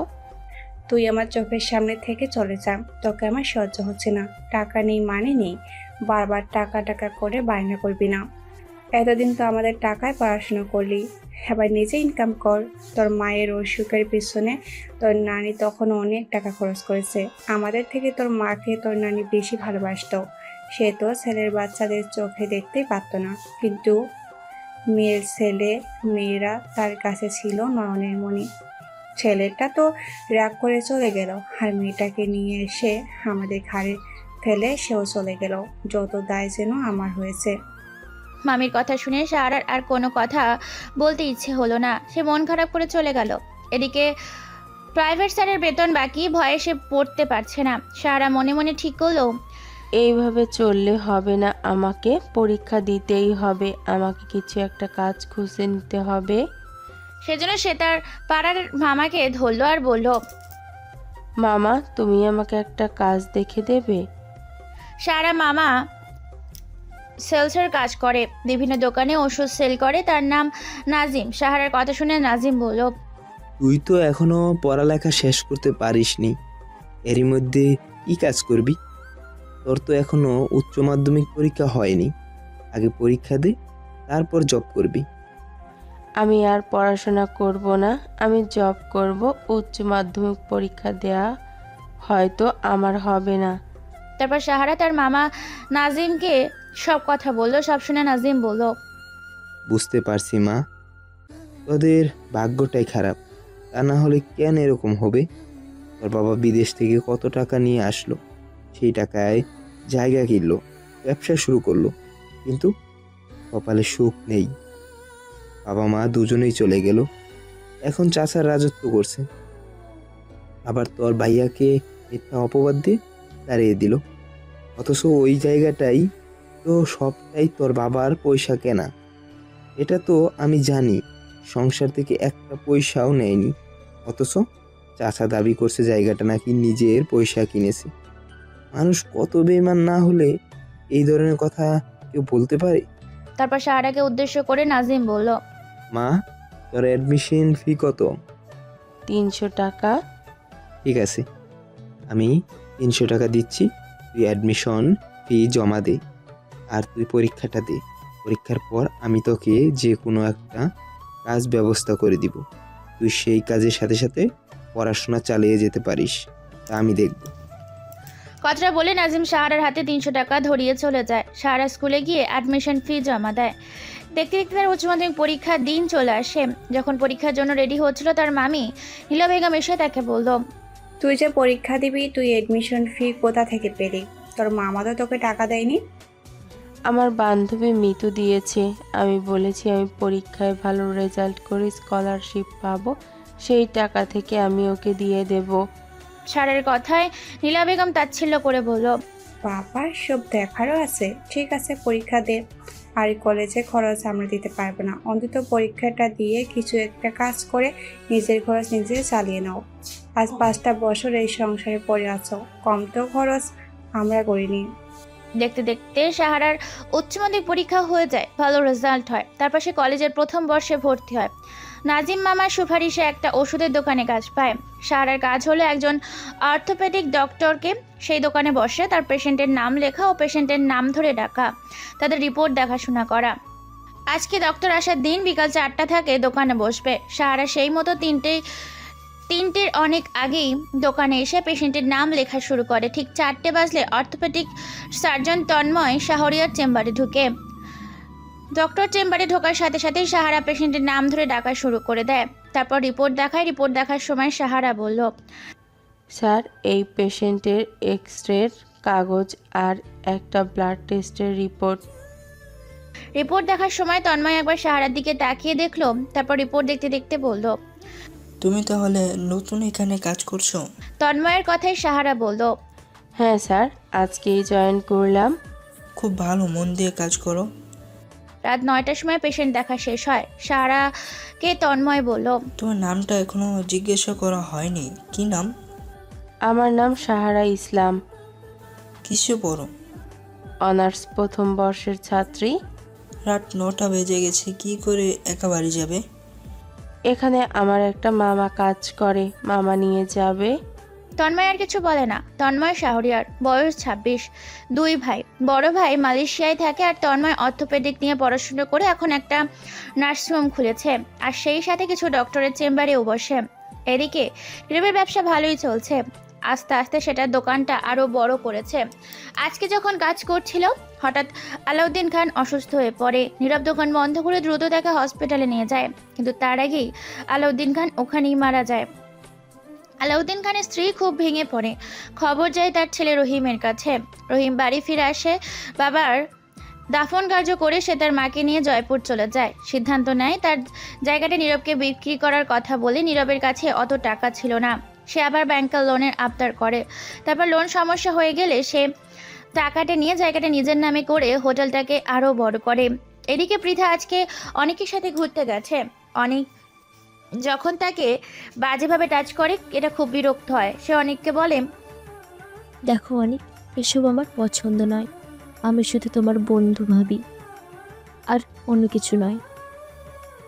পৃথার কথায় অনেক হাসতে থাকে আর হাসতে হাসতে বলে, কিন্তু পৃথা, আমি যে তোমাকে অন্য কিছু ভাবি। কথা বলে অনেক বাজেভাবে ইঙ্গিত করে। পৃথা বুঝতে পেরে আসছে বলে সেখান থেকে চলে যায়। অনেক বলে, কোথায় যাবে সুন্দরী? আমার কাছে তোমাকে আসতেই হবে। তোমার বাবার বিজনেসের অবস্থা ভালো না, কোন দিন না জানি দেউলিয়া হয়ে যায়, তারপর আমি তোমাকে নিয়ে মজা লুটব। তানিক রহমান বিজনেস ইদানিং খুব একটা ভালো যায় না। দুটো বড় বড় প্রজেক্ট ক্যান্সেল হয়ে গেছে, অনেক টাকা লস হয়ে গেছে, সবসময় চিন্তায় থাকে। পৃথা বাড়িতে এসে দেখলো তার বাবা একটা চেয়ারে বসে আছে। পৃথা তার বাবাকে জিজ্ঞেস করলো, বাবা, তোমার কি হয়েছে? তুমি এভাবে বসে আছো কেন? মেয়ের কথায় তারেক রহমান কিছু বলতে পারে না। পৃথা বুঝতে পারে তার বাবার কিছু হয়েছে। সে সাথে সাথে ডাক্তারকে ফোন করে। কিছুক্ষণের মধ্যে ডাক্তার চলে আসে। চেক আপ করে ডাক্তার জানায় হার্ট অ্যাটাক করেছে। পৃথা কি করবে বুঝতে পারে না। তার মা আপুর বাড়ি গেছে। সে তখন বাড়ির ড্রাইভারকে নিয়ে তার বাবাকে হসপিটালে ভর্তি করে। 2 দিন পর তারেক রহমান মারা যায়। বাজারে অনেক দেনা ছিল, তাদের প্রপার্টি সবটাই বিক্রি হয়ে যায়। পৃথা ভেঙে পড়ে। শেষ পর্যন্ত বাড়ি ছেড়ে মাকে নিয়ে একটা ভাড়া বাড়িতে থাকে আর একটা শপিং মলে কাজ করে। এদিকে নীলুফা বেগম তার স্বামী শাহিদকে বলছে, সেদিন চৌধুরী বাড়ির রহমত বলেছিল সাহারার দেখা হয়েছিল। সাহারা নাকি একটা ওষুধের দোকানে আছে। স্ত্রীর কথায় শাহিদ বলল, তা কি করবে? মামি অশান্তি করে, টাকা পয়সা দেয় না, কিছু তো একটা করতে হবে। ঠিকই আছে। ঠিক হয়েছে, যেমন কর্ম তেমন হয়েছে। কর্ম ভালো করেছো, কিন্তু মানুষ যদি বেইমানি করে সেখানে ওদের কি দোষ? স্বামীর ইঙ্গিত বুঝতে পেরে নীলুফা বেগম বলল, যা বলেছি ঠিকই বলেছি, তা তুমি ভালোই বুঝতে পারছো। এখন কানের কাছে বক বক করবে না, রাত হয়েছে, ঘুমিয়ে পড়ো। সারা কাজে এসেছে তন্ময়। সেদিন পেশেন্ট দেখার কথা ছিল। সেদিন বৃষ্টি পড়ছিল, তাই পেশেন্টের চাপ কম ছিল বেশিরভাগ সময়। তন্ময় বলেছিল সাহারা বাইরে ছিল। তন্ময় সাহারাকে ডেকে পাঠালো আর বলল, সারা, আজকে তো আর পেশেন্ট নেই। না স্যার। সারা, সামনের সপ্তাহে আমার জন্মদিন, সবাইকে দাওয়াত করেছে, তোমাকেও করলাম, তুমিও কিন্তু অবশ্যই যাবে। সামনের সপ্তাহে বলতে হবে স্যার। 28 জুলাই। চেষ্টা করব স্যার, হবে কিনা ঠিক বলতে পারছি না। চেষ্টা নয়, তোমাকে যেতেই হবে। যদি না যাও তোমাকে আমি কঠিন শাস্তি দেব। সাহারা ছেলে মানুষই দেখে তন্ময় মনে মনে হাসলো আর বলল, তুমি শুধু ছোট বলে আমি কিছু বলছি না। আর 2 বছর পর আমি তোমায় বলবো তোমাকে কি শাস্তি দেব। আজকে শাহিদ ও নীলুফার ছেলে স্কুলে গিয়েছিল। তো স্কুলে আজ থেকে ফেরার পথে রোড অ্যাক্সিডেন্টে তার ছেলে আহত হয়। তাকেও হসপিটালে নিয়ে যাওয়া হয়, কিন্তু বাঁচানো যায়নি। এই ঘটনায় নীলুফা বেগম ও শাহিদ খুব ভেঙে পড়ে। এলাকার অনেক লোক বলাবলি করে, মা বাবা হারা ছেলে মেয়েদের ওইভাবে কষ্ট দিয়ে সব ভোগ করবে, এটা তো কখনোই হতে পারে না। সৃষ্টিকর্তা ছাড় দেন, তবু ছেড়ে দেন না। ওপরে আল্লাহ আছেন, যেমন দেখতে পাচ্ছে এর বিচার আল্লাহই করবে। প্রতিবেশীর সব কথাবার্তা নীলুফা বেগম ও শহীদের কানে আসে। কিছুদিন পর নীলুফা বেগম তার স্বামীকে বলল, দেখো, 2 ভাই বোনের সাথে আমরা যেটা করেছি সেটা ঠিক কাজ করিনি। তার জন্য হয়তো আল্লাহ আজকে ছেলেটাকে নিয়ে নিল। আমি শুধু ছেলের জন্য ওকে বাড়ি থেকে তাড়িয়ে দিয়েছিলাম, যাতে আমার ছেলে সব ভোগ করে। কিন্তু আমি বলেছিলাম, এবার বুঝতে পারছি। তুমি নীরবকে খোঁজ লাগাও আর সাহারাকে বাড়িতে নিয়ে চলে এসো। ওদের সম্পত্তি ওদেরকে বুঝিয়ে দাও, আমার দরকার নেই। স্ত্রীর কথায় শহীদ বলল, তুমি যে ভুল ছিলে তার এতদিনে বুঝলে। আমি অনেকবার তোমাকে বোঝানোর চেষ্টা করেছিলাম, কিন্তু তুমি বোঝোনি। তোমার প্রথম ভুল ছিল আমার ভাবিকে তুমি ঠিক দেখাশোনা করোনি। জানি ভাবি তোমার বিষয়তে আপত্তি করেছিল, কিন্তু তার জন্য তাকে অবহেলা করাটা উচিত হয়নি। জানতাম ভাবি বাঁচবে না, তবু তুমি যত্ন করতে পারতে, তাহলে তো আর আফসোস থাকতো না। কিন্তু তুমি কি করলে? না ভাবি যত্ন নিলে, না ভাইয়াকে দেখলে, না আমার ভাইপো ভাইজিকে দেখলে। আর আমি তোমার সাথে পা মেলাতে গিয়ে আমার জীবনটাও শেষ করে দিলাম। শহীদ ইসলামের কথায় নীলুফা বেগম কিছু বলল না। তার পরের দিন দুজনে মিলে ওরা নীরবের খোঁজ লাগালো, কিন্তু কোনো সন্ধান পেল না। তারপর দুজনে সাহারার মামার বাড়িতে গেল। সাহারার মামা কাশিমকে বলল, কাশিম, আমরা এসেছি সাহারাকে আমাদের সাথে নিয়ে যাব বলে। আমরা ভুল করেছি, 2 ভাই বোনকে কষ্ট দেওয়া আমাদের ঠিক হয়নি। নীরব কোথায় আছে আমরা জানতে পারছি না, আর সাহারা যেহেতু এখানে আছে তাই ওকে আমরা আমাদের সাথে নিয়ে যেতে চাই। শাহিদ ইসলামের কথায় কাশিম খুব খুশি হয় আর বলে, ঠিক আছে শাহিদ, মানুষ মাত্রই ভুল হয়, আর ভুল করে সে যদি সংশোধন করে নেয় তাহলে তাকে ক্ষমা করে দেওয়া উচিত। সাহারা তোমার বাড়ির মেয়ে, তোমার অধিকার আছে ওকে নিয়ে যাওয়ার, তুমি নিয়ে যাও। সাহারা শুনেছে তার চাচার ছেলে রোড অ্যাক্সিডেন্টে মারা গেছে। তার খুব দুঃখই ছিল। ছোটবেলায় তার কোলে দিয়ে মানুষ হয়েছে, তবে তার চাচা চাচি এই পরিবর্তন তার ভালো লেগেছে। সে বাড়িতে এসে 15 বছর কাটিয়েছে, সে তাই সেই বাড়ির ওপরেই তার একটা টান থাকবে। সে আর আপত্তি করলো না। সারা চলে যাচ্ছে শুনে তার মামি একটু অভিমান করলো, কাঁদতে কাঁদতে বলল, বাড়ির মেয়ে বাড়িতে তো ফিরে যাবে, কিন্তু এতদিন ছিল তাই আমার মনটা খারাপ। নীলা বেগমের কথায় সাহারা একটু অবাক হয়ে গেল। এদিকে তন্ময়ের জন্মদিনে সবাই এলে সাহারা আসে না, ইদানিং ডাক্তারের চেম্বারেও আসছে না। সে চিন্তা করতে থাকে, কাউকে যে জিজ্ঞেস করবে সে সাহস হচ্ছে না। এইভাবে কেটে গেল আরও কিছুদিন। আজকে পৃথা যখন শপিং মল থেকে বাড়ি ফিরছিল তখন দেখা হয় অনেকের সাথে। পৃথাকে দেখে অনেক বলল, কি ব্যাপার ম্যাডাম, এতদিন কোথায় লুকিয়েছিলেন? শুনলাম বাবা নাকি মারা গেছে, ব্যবসাটাও বন্ধ হয়ে গেছে, সব দেউলিয়া হয়ে গেছে, আর কিছু নেই। এখন নাকি মাকে নিয়ে ভাড়া বাড়িতে আছো। আহারে, তোমার জন্য আমার খুব কষ্ট হয়। আমি থাকতে তুমি এত কষ্ট করবে? কথাটা বলে দিয়ে অনেক পৃথার হাতটা ধরতে যাবে, অমনি পৃথা তার গালে চড় মারে আর বলে, জানোয়ার, আমার গায়ে হাত দেওয়ার তোর সাহস কি করে হলো? পৃথার চড় মারে অনেক খুব রেগে যায় আর বলে, তোর এত বড় সাহস, তুই আমাকে চর মারিস? দেখ তোকে আমি কি করি। কথাটা বলে অনেক যে পৃথাকে ধরতে যাবে, পৃথা অনেককে ধাক্কা মেরে ছুটতে শুরু করে। অপর দিক থেকে একটা গাড়ি এসে পরে পৃথা সেই গাড়ির সাথে চলে যায়। গাড়িটা জোরে ব্রেক কষায়, বড়সড় দুর্ঘটনা থেকে বেঁচে যায়, কিন্তু পৃথা প্রায় প্রচণ্ড আঘাত লাগে। সে যন্ত্রণায় কান্না করতে থাকে, গাড়ি থেকে নেমে আসে। নীরবকে একটা কাজে বহরমপুর গিয়েছিল, ফেরার সময় এই দুর্ঘটনা। সে কিছুটা দূরে অনেককে দেখতেও পায়। অনেক নীরবকে দেখে সেখান থেকে চলে যায়। যন্ত্রণা সহ্য করতে না পেরে পৃথা জ্ঞান হারায়। নীরবের কাছে আর কোনো উপায় না থেকে পৃথাকে কোলে নিয়ে গাড়িতে তোলে আর খুব দ্রুত সামনের একটা হসপিটালে নিয়ে যায়। পৃথাকে চেক আপ করতে বলে তার বাঁ পাটা ভেঙে গেছে আর হাতের কবজিতে চোট লেগেছে, প্লাস্টার করতে হবে, অনেক টাকা খরচ। নীরব কী করবে বুঝে উঠতে পারে না। সে চিন্তা করতে থাকে, তখন পৃথার ফোনটা বেজে ওঠে। নীরব ফোনটা হাতে নিয়ে দেখে মা বলে সেভ করা। নীরব ফোনটা রিসিভ করতে ওপাশ থেকে পৃথার মা সহেলি বেগম বলে, কি ব্যাপার, শপিং মল তো কখন বন্ধ হয়ে গেছে, তুই এখনো বাড়ি আসছিস না কেন? পৃথার মায়ের কথা শুনে নীরব বলল, আন্টি, আমি পৃথা নই, আমার নাম নীরব। আপনার সাথে আমার কিছু কথা আছে। আপনার ঠিকানাটা আমাকে একটু দেবেন, আমি তাহলে আপনার কাছে যেতাম। নীরবের কথা শুনে পৃথার মা সহেলি বেগম অবাক হয়ে গেল আর বলল, কেন বাবা, তুমি আমার কাছে আসতে চাইছো? আমার মেয়ে পৃথা কোথায়? আপনি আমাকে ঠিকানাটা দিন, আমি সব বলছি আপনাকে। পৃথা একটু সমস্যার মধ্যে আছে, তবে ও খুব ভালো আছে, চিন্তা করবেন না। তুমি কি শপিং মলে ওর সাথে কাজ করো? হ্যাঁ আন্টি, আমরা একসাথে কাজ করি। ও একটু অসুস্থ, শুয়ে আছে, কাজ করতে পারছে না, তাই আমাকে বললো আপনাকে এখানে নিয়ে আসার জন্য। নীরবের কথা শুনে সহেলি বেগম তাকে তার ঠিকানা দিল। 5 মিনিটের মধ্যে নীরব সেই ঠিকানায় পৌঁছে গেল। সহেলি বেগমকে সাথে নিয়ে হসপিটালে এলো। হসপিটাল দেখে সহেলি বেগম বুঝতে পারে কিছু একটা হয়েছে। সে কান্না করতে থাকে। নীরব বলে, আন্টি কান্না করবেন না, আজকে আমি গাড়ি নিয়ে ফিরছিলাম আর তখন পৃথা ছুটে এসে আমার গাড়িতে পড়ে যায়। আমি চেষ্টা করেছিলাম কিন্তু কিছু করতে পারিনি। ভালো হয়ে যাবে, আপনি চিন্তা করবেন না। ডাক্তার চেক আপ করছে, রিপোর্ট দেবে, তারপর চিকিৎসা শুরু হবে। টাকার চিন্তা আপনি করবেন না, যা খরচ হবে আমি দেব। নীরবের কথায় সহেলি বেগম কান্না করতে করতে বলল, কিছুদিন আগে ওর বাবা মারা গেছে, তারপর থেকে মেয়েটা টেনশনে থাকে। তারেক রহমান মারা গেছে শুনে নীরবের মনটা খারাপ হয়ে যায়।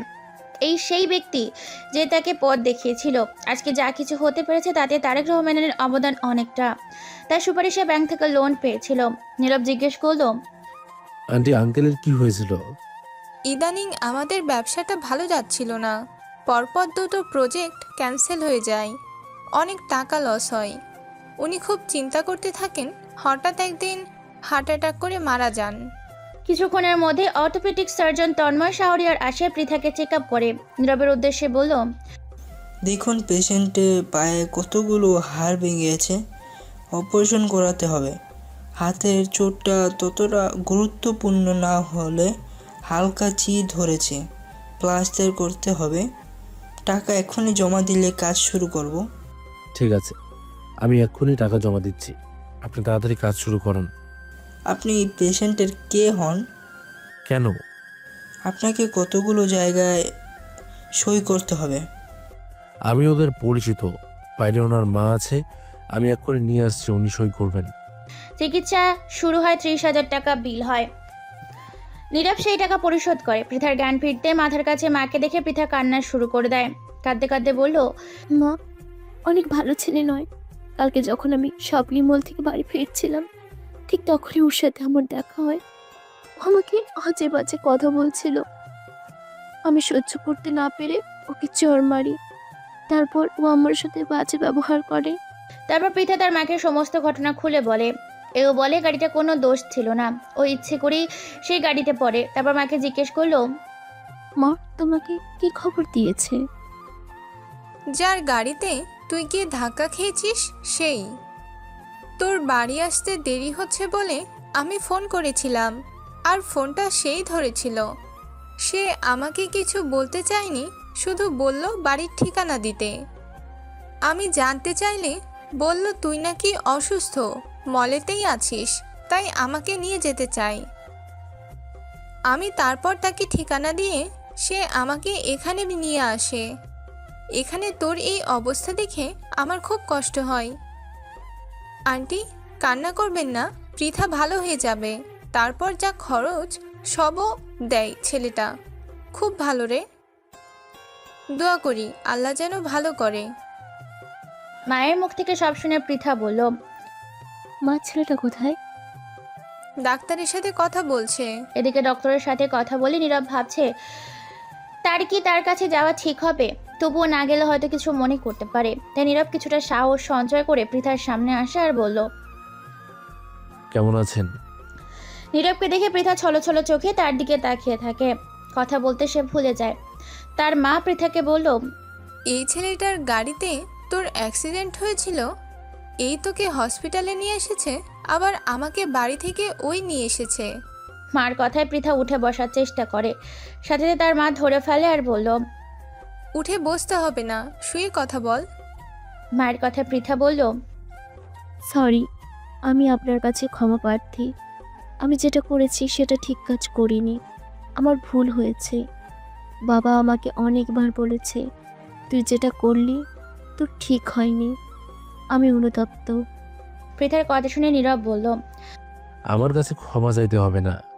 দুজনকে এই কথাবার্তায় পৃথার মা শৈলী বেগম কিছু বুঝতে পারল না। সে বলল, আমি ঠিক তোদের কথাবার্তা বুঝতে পারছি না, তোরা কি দুজন দুজনকে চিনিস? মায়ের কথায় পৃথা বলল, হ্যাঁ মা। তারপর পৃথা তার মাকে সমস্ত কথা খুলে বলল। সব শুনে শৈলী বেগম বলল, বলছি পৃথা, তুই এত বাজে মেয়ে, আমি ভাবতেই পারছি না যে আমার মেয়ে এত খারাপ হতে পারে।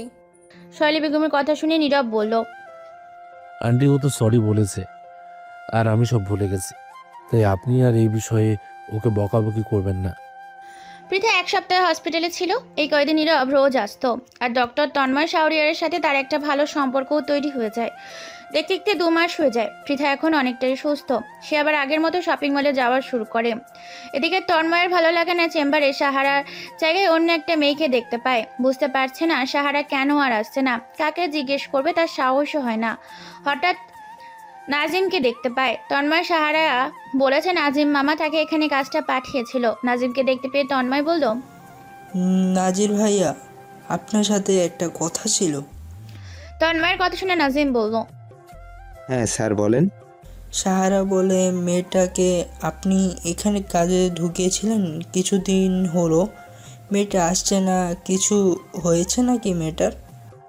না স্যার, ভালো আছে, তবে ও তো মামার বাড়িতে থাকতো। ওর বাবা মা কেউ নেই। ওর একটা ভাইয়া ছিল, সেও কোথায় হারিয়ে গেছে। হঠাৎ কিছুদিন আগে ওর চার্জার একটা ছেলে রুট অ্যাক্সিডেন্টে মারা যায়। তারপর চাচা চাচি মামার বাড়িতে এসে ওকে নিয়ে যায়। আসলে দুষ্টা চাচা চাচি ছিল, ওর বাবার সমস্ত পার্টি মিথ্যে করে নিজেদের নামে করে ওর ভাইয়াকে জোর করে অপবাদ দিয়ে তাড়িয়ে দেয় আর সাহারাকে বছর অত্যাচার করত। তারপরও নানি ওকে ওখান থেকে নিয়ে আসে। কিছুদিন আগে সন্তান হারানোর পর বুঝতে পারে তারা ভুল করেছে, তাই আবার নিয়ে গেছে নিজেদের কাছে। এখনো ওখানেই থাকে। আর ওদের বাড়ি থেকে এই ডাক্তারখানার চেম্বার অনেকটা দূর, অসুবিধা, তাই ও কাজ করবে না। শুনলাম কিছুদিন আগে ওর মামার শোক থেকে ওর নাকি বিয়ের যোগাযোগ হচ্ছে।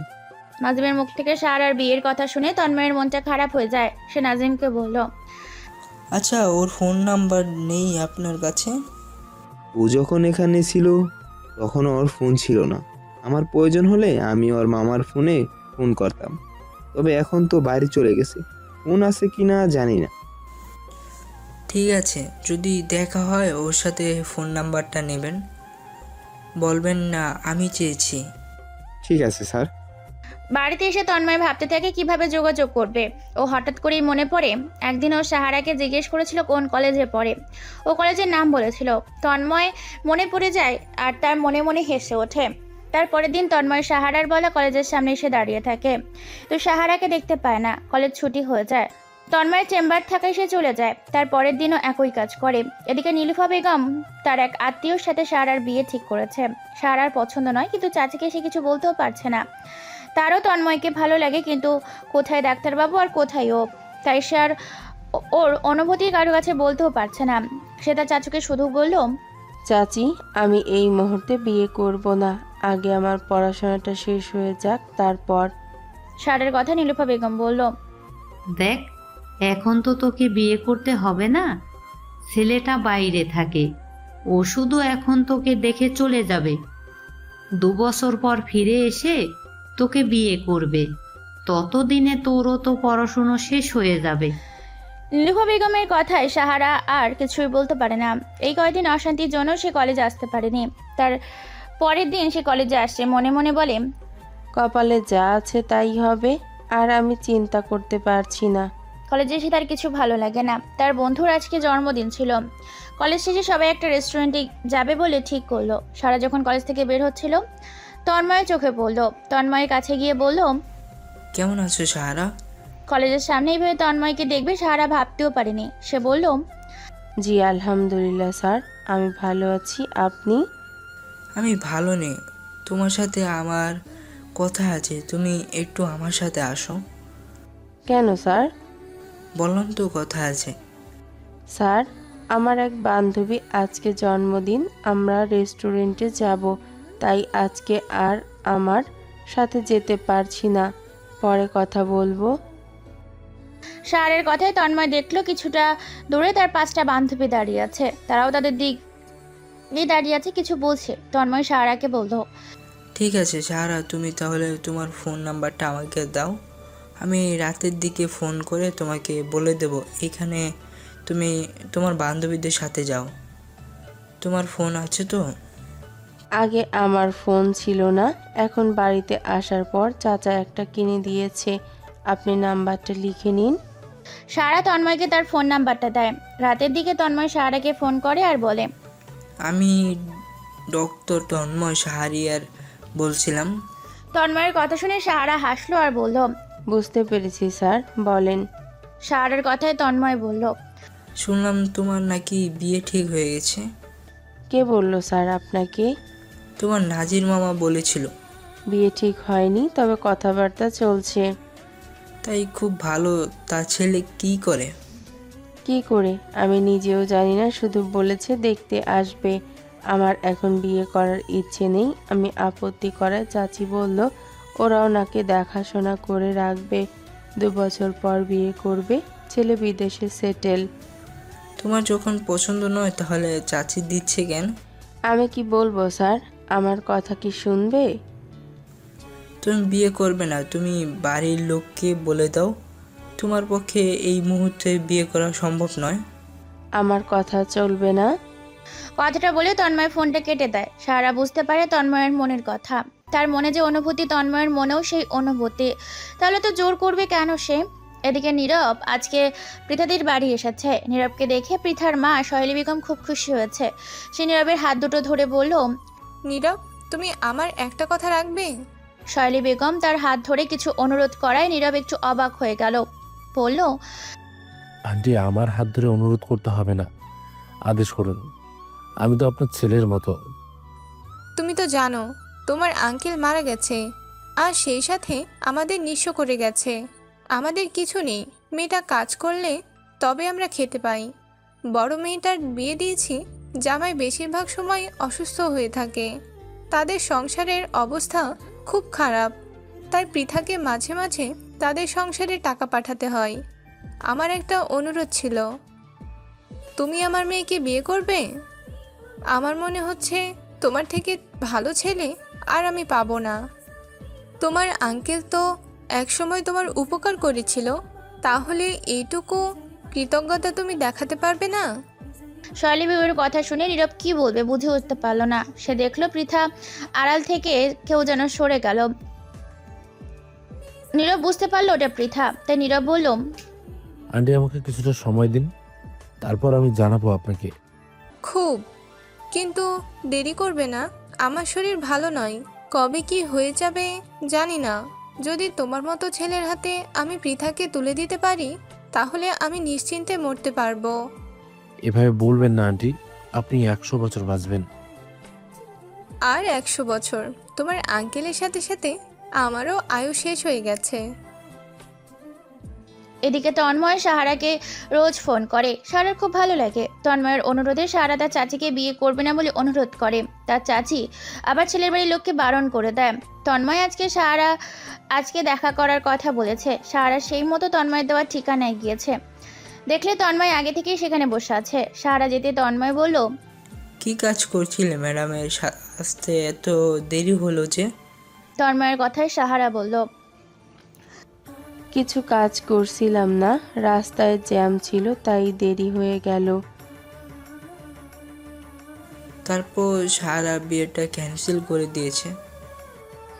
চাচিকে অনেক অনুরোধ করার পর চাচি বলল ঠিক আছে, এখন বন্ধ রাখছি, 2 বছর পর হবে।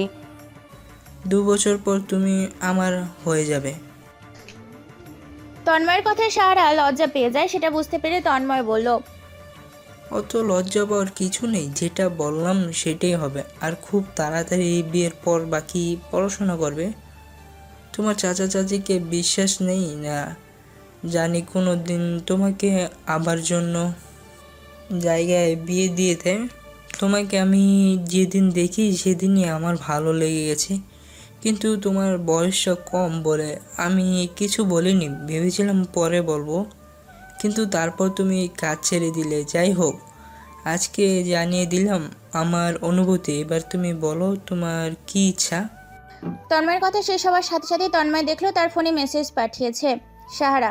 লিখেছে সেম একই অনুভূতি, আমার আপনার জন্য। মেসেজটা পড়ে তন্ময় হাসলো আর বলল, মেসেজ করে বলতে হবে কেন? সামনে বসে আছি, চোখে দেখতে পাচ্ছ না? না চোখের দিকে তাকিয়ে কথা বলতে লজ্জা হবে? তন্ময়ের কথায় লজ্জা পেয়ে সাহারা উঠে গেল। তন্ময় তার হাতটা ধরে ফেলে আর হাতে একটা চুম্বন করে বলল, I love you Sahara. Love you too. এখন আসছি, দেরি হয়ে গেলে চাচি আবার বকবে।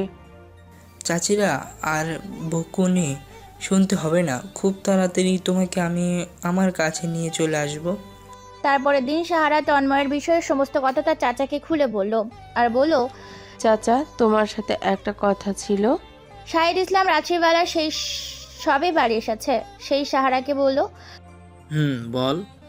চাচা, আমি যখন মামার বাড়িতে থাকতাম, কলেজের খরচ চালাবার জন্য আমি একটা পার্ট টাইম জব করতাম। তারপর সাহারা ওষুধের দোকানে কাজ করা, ডক্টরের সাথে আলাপ, ভালো লাগা, এমনকি বিয়ের প্রস্তাব, সব কথা খুলে বলে। সব শুনে শাহিদ ইসলাম বলল, এতে খুব ভালো কথা। ডাক্তার ছেলে কি আর পাওয়া যাবে? তুই চিন্তা করিস না, তোর যখন ওকে পছন্দ তবে ওর পরিবারকে তুই আসতে বল। সব শুনে তার চাচা খুশি হলো। সে তন্ময়কে আসার জন্য বলল।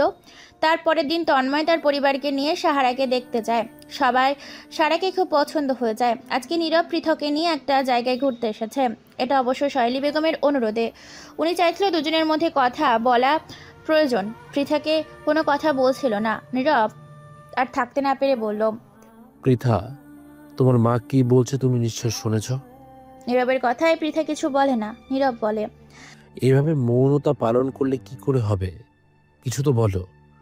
আমাকে কি তুমি পছন্দ করো না?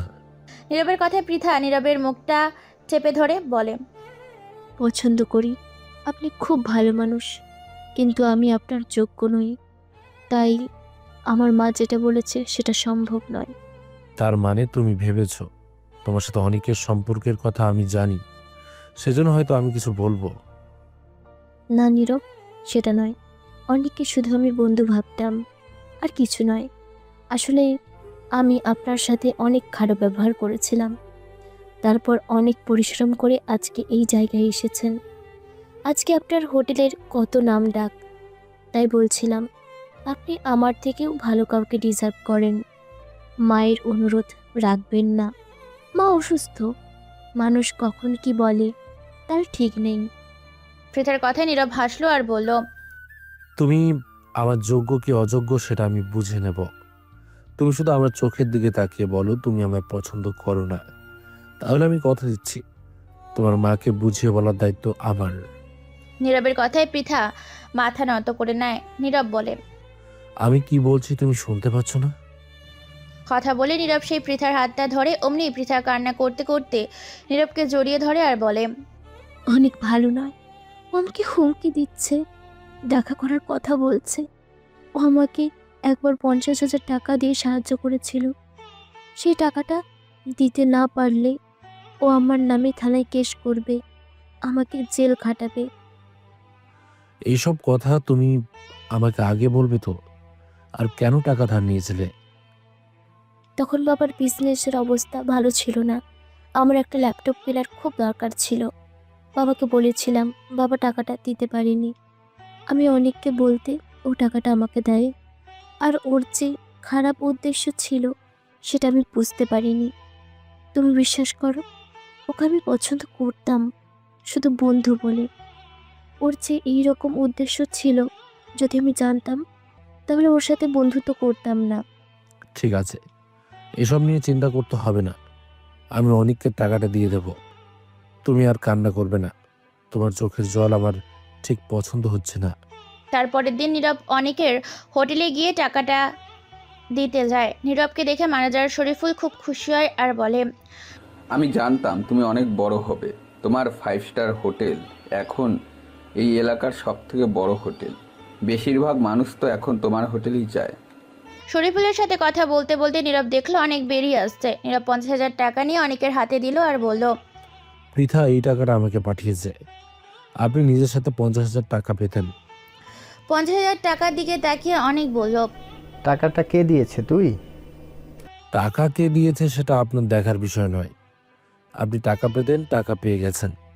এখন আসছি আর একটা কথা, যদি সাহস থাকে সামনাসামনি প্রতিযোগিতা করুন, পিছন থেকে নয়।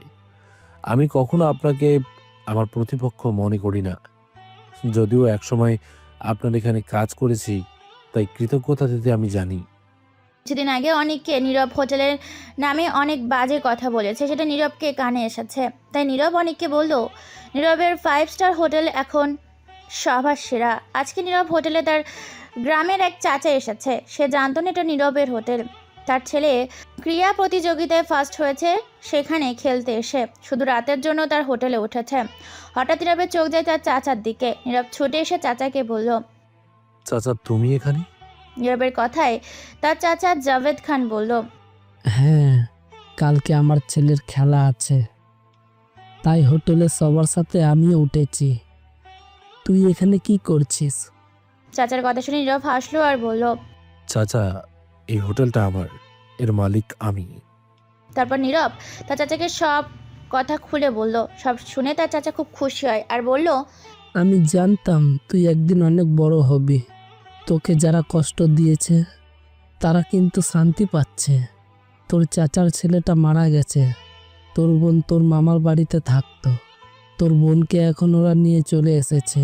শুনলাম তোর বোনের নাকি বিয়ে ঠিক হয়ে গেছে ডিসেম্বরের 4 তারিখে। তোর বোনের পরীক্ষা হয়ে গেলে বিয়ে হবে। ছেলে নাকি ডাক্তার। চাচার মুখ থেকে বোনের বিয়ের কথা শুনে নীরব খুব খুশি হলো। ছোট্ট বোনটাকে সে বড্ড ভালোবাসতো, কিন্তু আজকে কিছু নিষ্ঠুর মানুষের জন্য সেই বোনটাকে থেকে দূরে আছে। এদিকে পৃথা যখন হসপিটালে ভর্তি ছিল তখন তন্ময় তার চিকিৎসা করেছিল।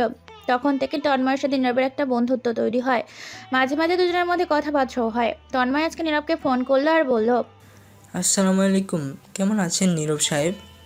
তন্ময়ের কথা নীরব হাসলো আর বলল, ওয়ালাইকুম সালাম। জি আলহামদুলিল্লাহ ভালো আছি। সাহেব আর হতে পারলাম কোথায়? তা বললে হবে, 5 স্টার হোটেলের মালিক বলে কথা, সে তো ভালো থাকবেই। সে যাকগে, যে জন্য ফোন করেছিলাম, আমার বিয়ে দাওয়াত করব। সব পরিবারে যেন আমার বিয়েতে আসা হয়। বিয়ের কথা শুনে নীরব খুব খুশি হলো আর বলল, তাই নাকি ডাক্তারবাবু? এ তো খুব ভালো খবর, কিন্তু আপনি পরিবার নিয়ে যেতে বলছেন। পরিবার বলতে আমার তো সেরকম কেউ নেই, একমাত্র আমার ছোট বোন, সেও এখন আমার থেকে অনেক দূরে আছে। শুধু বোন কেন, ভাবি আছে তো। আপনি বললে কি হবে? ওই পৃথা ম্যাডামের সাথে আপনার একটা ভালোবাসার সম্পর্ক আছে। আমি হসপিটালে সেদিনই বুঝে গেছি আপনি ওনার জন্য কতটা উদ্বিগ্ন ছিলেন। তন্ময় কোথায় নীরব হাসে, তবে কিছু বলে না। নীরব জানে তার বোনের ডিসেম্বরের 4 তারিখে বিয়ে, যেভাবেই হোক ওকে বোনের বিয়েতে যেতেই হবে, কারণ সে বোনকে কথা দিয়েছে। একই দিনে তন্ময়ের বিয়ে, তাই সে তন্ময়কে বলল, ডাক্তারবাবু আপনি কিছু মনে করবেন না, ওই 4 তারিখে আমার বোনের বিয়ে, তাই হয়তো আমি আপনার বিয়েতে উপস্থিত থাকতে পারবো না, তবে কথা দিচ্ছি পরে একদিন অবশ্যই আমি যাব, আর আপনার ভাবিকে সাথে নিয়ে যাব। নীরবের কথায় তন্ময় হাসলো আর বলল, বুঝতে পেরেছি, তবে কিছু মনে করব না। ছোট বোন সবার আগে। আমি তো আপনার মুখে অনেক বোনের নিয়ে গল্প শুনেছি। আপনি আমার বোনকে খুব ভালোবাসেন, তাই অনেক শুভেচ্ছা রইল আমার বোনের বিয়ের জন্য। আর বোনের বিয়ে মিটে গেলে আপনি অবশ্যই একদিন আমার বাড়িতে আসবেন। আজকে 12 বছর পর নীরব তার বাড়ি যাচ্ছে, সাথে পৃথাকে সাথে নিয়েছে। পৃথা প্রথমে রাজি ছিল না, নীরব অনেক বলতে তার মা বোঝাতে তবে সে রাজি হয়েছে। নীরবকে দেখে তার চাচা শাহিদ ইসলাম চিনতে পারে, ছুটে আসে আর বলে, বাবা তুই এসেছিস? আমি জাভেদ ভাইয়ার মুখে সব শুনেছি, তুই আজকে 5 স্টার হোটেলের মালিক হয়েছিস। তুই আমাকে ক্ষমা করে দে, তোরের সাথে আমি যেটা করেছি ঠিক কাজ করিনি। নীরবের চেয়ে শুনে নীলফা বেগম ছুটে আসে আর বলে, আমাকে ক্ষমা করে দে, আজ আমার জন্য এত কষ্ট তোকে সহ্য করতে হয়েছে। চাচাচির কথায় নীরব বলে, আমার ভাগ্যে যা ছিল তাই হয়েছে, এ নিয়ে আর দুঃখ করবেন না। এসব ছেড়ে চলে গিয়েছিলাম বলেই তো আজকে এত কিছু পেয়েছি। তারপর আমি আমার ছোট বোনের সাথে দেখা করতে গেলাম, দেখলাম তন্ময় আর সাহারা পাশাপাশি বসে আছে। আমাকে দেখে সাহারা চিনতে পারে, সে ছুটে এসে আমাকে জড়িয়ে ধরে কান্না করতে থাকে আর বলল, ভাইয়া তুই এসেছিস? আমি বলেছিলাম না বোন, আমি যেখানেই থাকি আমি আমার বোনের বিয়েতে আসব। 12 বছর হয়ে গেছে, তবু আমি আমার দেয়া কথা রেখেছি। আমি যে তোকে বড্ড ভালোবাসি রে বোন। আমি যে ওখানে ভালো ছিলাম না, প্রত্যেকটা মুহূর্তে আমার যে তোর কথা মনে হতো। আমি তোকে অনেক ভালোবাসি ভাইয়া। তন্ময় সবকিছু বুঝতে পারে, কারণ সাহারা মাঝে মাঝেই তার ভাইয়ের কথা বলতো। আবার নীরবের মুখে শুনেছে তার বোন ছোট। তন্ময় এসে নীরবকে জড়িয়ে ধরে বলল, তারপর নীরব সাহেব শেষ পর্যন্ত আমার শালা হয়ে গেলেন। তন্ময়ের কথায় নীরব হাসতে হাসতে বলল, তাই তো মনে হচ্ছে। নীরবের পাশে পৃথাকে দেখে সাহারা বলল, ভাইয়া এই মেয়েটা কে? নীরব কিছু উত্তর দেওয়ার আগেই পাশ থেকে তন্ময় বলল, এটা তোমার ভাবি। ভাবি হয় শুনে সাহারা পৃথাকে জড়িয়ে ধরল আর ভাইয়ের উদ্দেশ্যে বলল, ভাইয়া আমার ভাবি তো খুব মিষ্টি। বোনের কথা নীরব মজা করে বলল, জানি তো, তবে তো জামাইও কিন্তু খুব ভালো। তুই অনেক ভাগ্যবান, এরকম ছেলেকে স্বামী হিসেবে পেয়েছিস। খুব বেশি দিনের আলাপ না হলেও আমি জানি তন্ময় খুব ভালো ছেলে। নীরবের কথায় তন্ময় নীরব আর পৃথার পাশে এসে দাঁড়ায় আর দুজনের কাছে ফিসফিস করে বলল, শালাবাবু, ভাবি যে মিষ্টি তা আপনি কি টেস্ট করে দেখেছেন? তন্ময়ের কথায় নীরব দেখলো পৃথা লজ্জা পাচ্ছে। ওকে আরো লজ্জা পাওয়ার জন্য নীরব পৃথার কানের কাছে ফিসফিস করে বলল, টেস্ট করে দেখেছি, হেভি মিষ্টি। তুমি যখন হাসপাতালে ভর্তি ছিলে একদিন ঘুমিয়েছিলে আর আমি ঠিক সেই সময় তোমার কপালে চুম্বন করেছিলাম। সেদিনই বুঝেছিলাম তুমি খুব মিষ্টি। নীরবের কথায় পৃথা লজ্জা পায়। এই গল্পের কাহিনী এখানেই সমাপ্ত।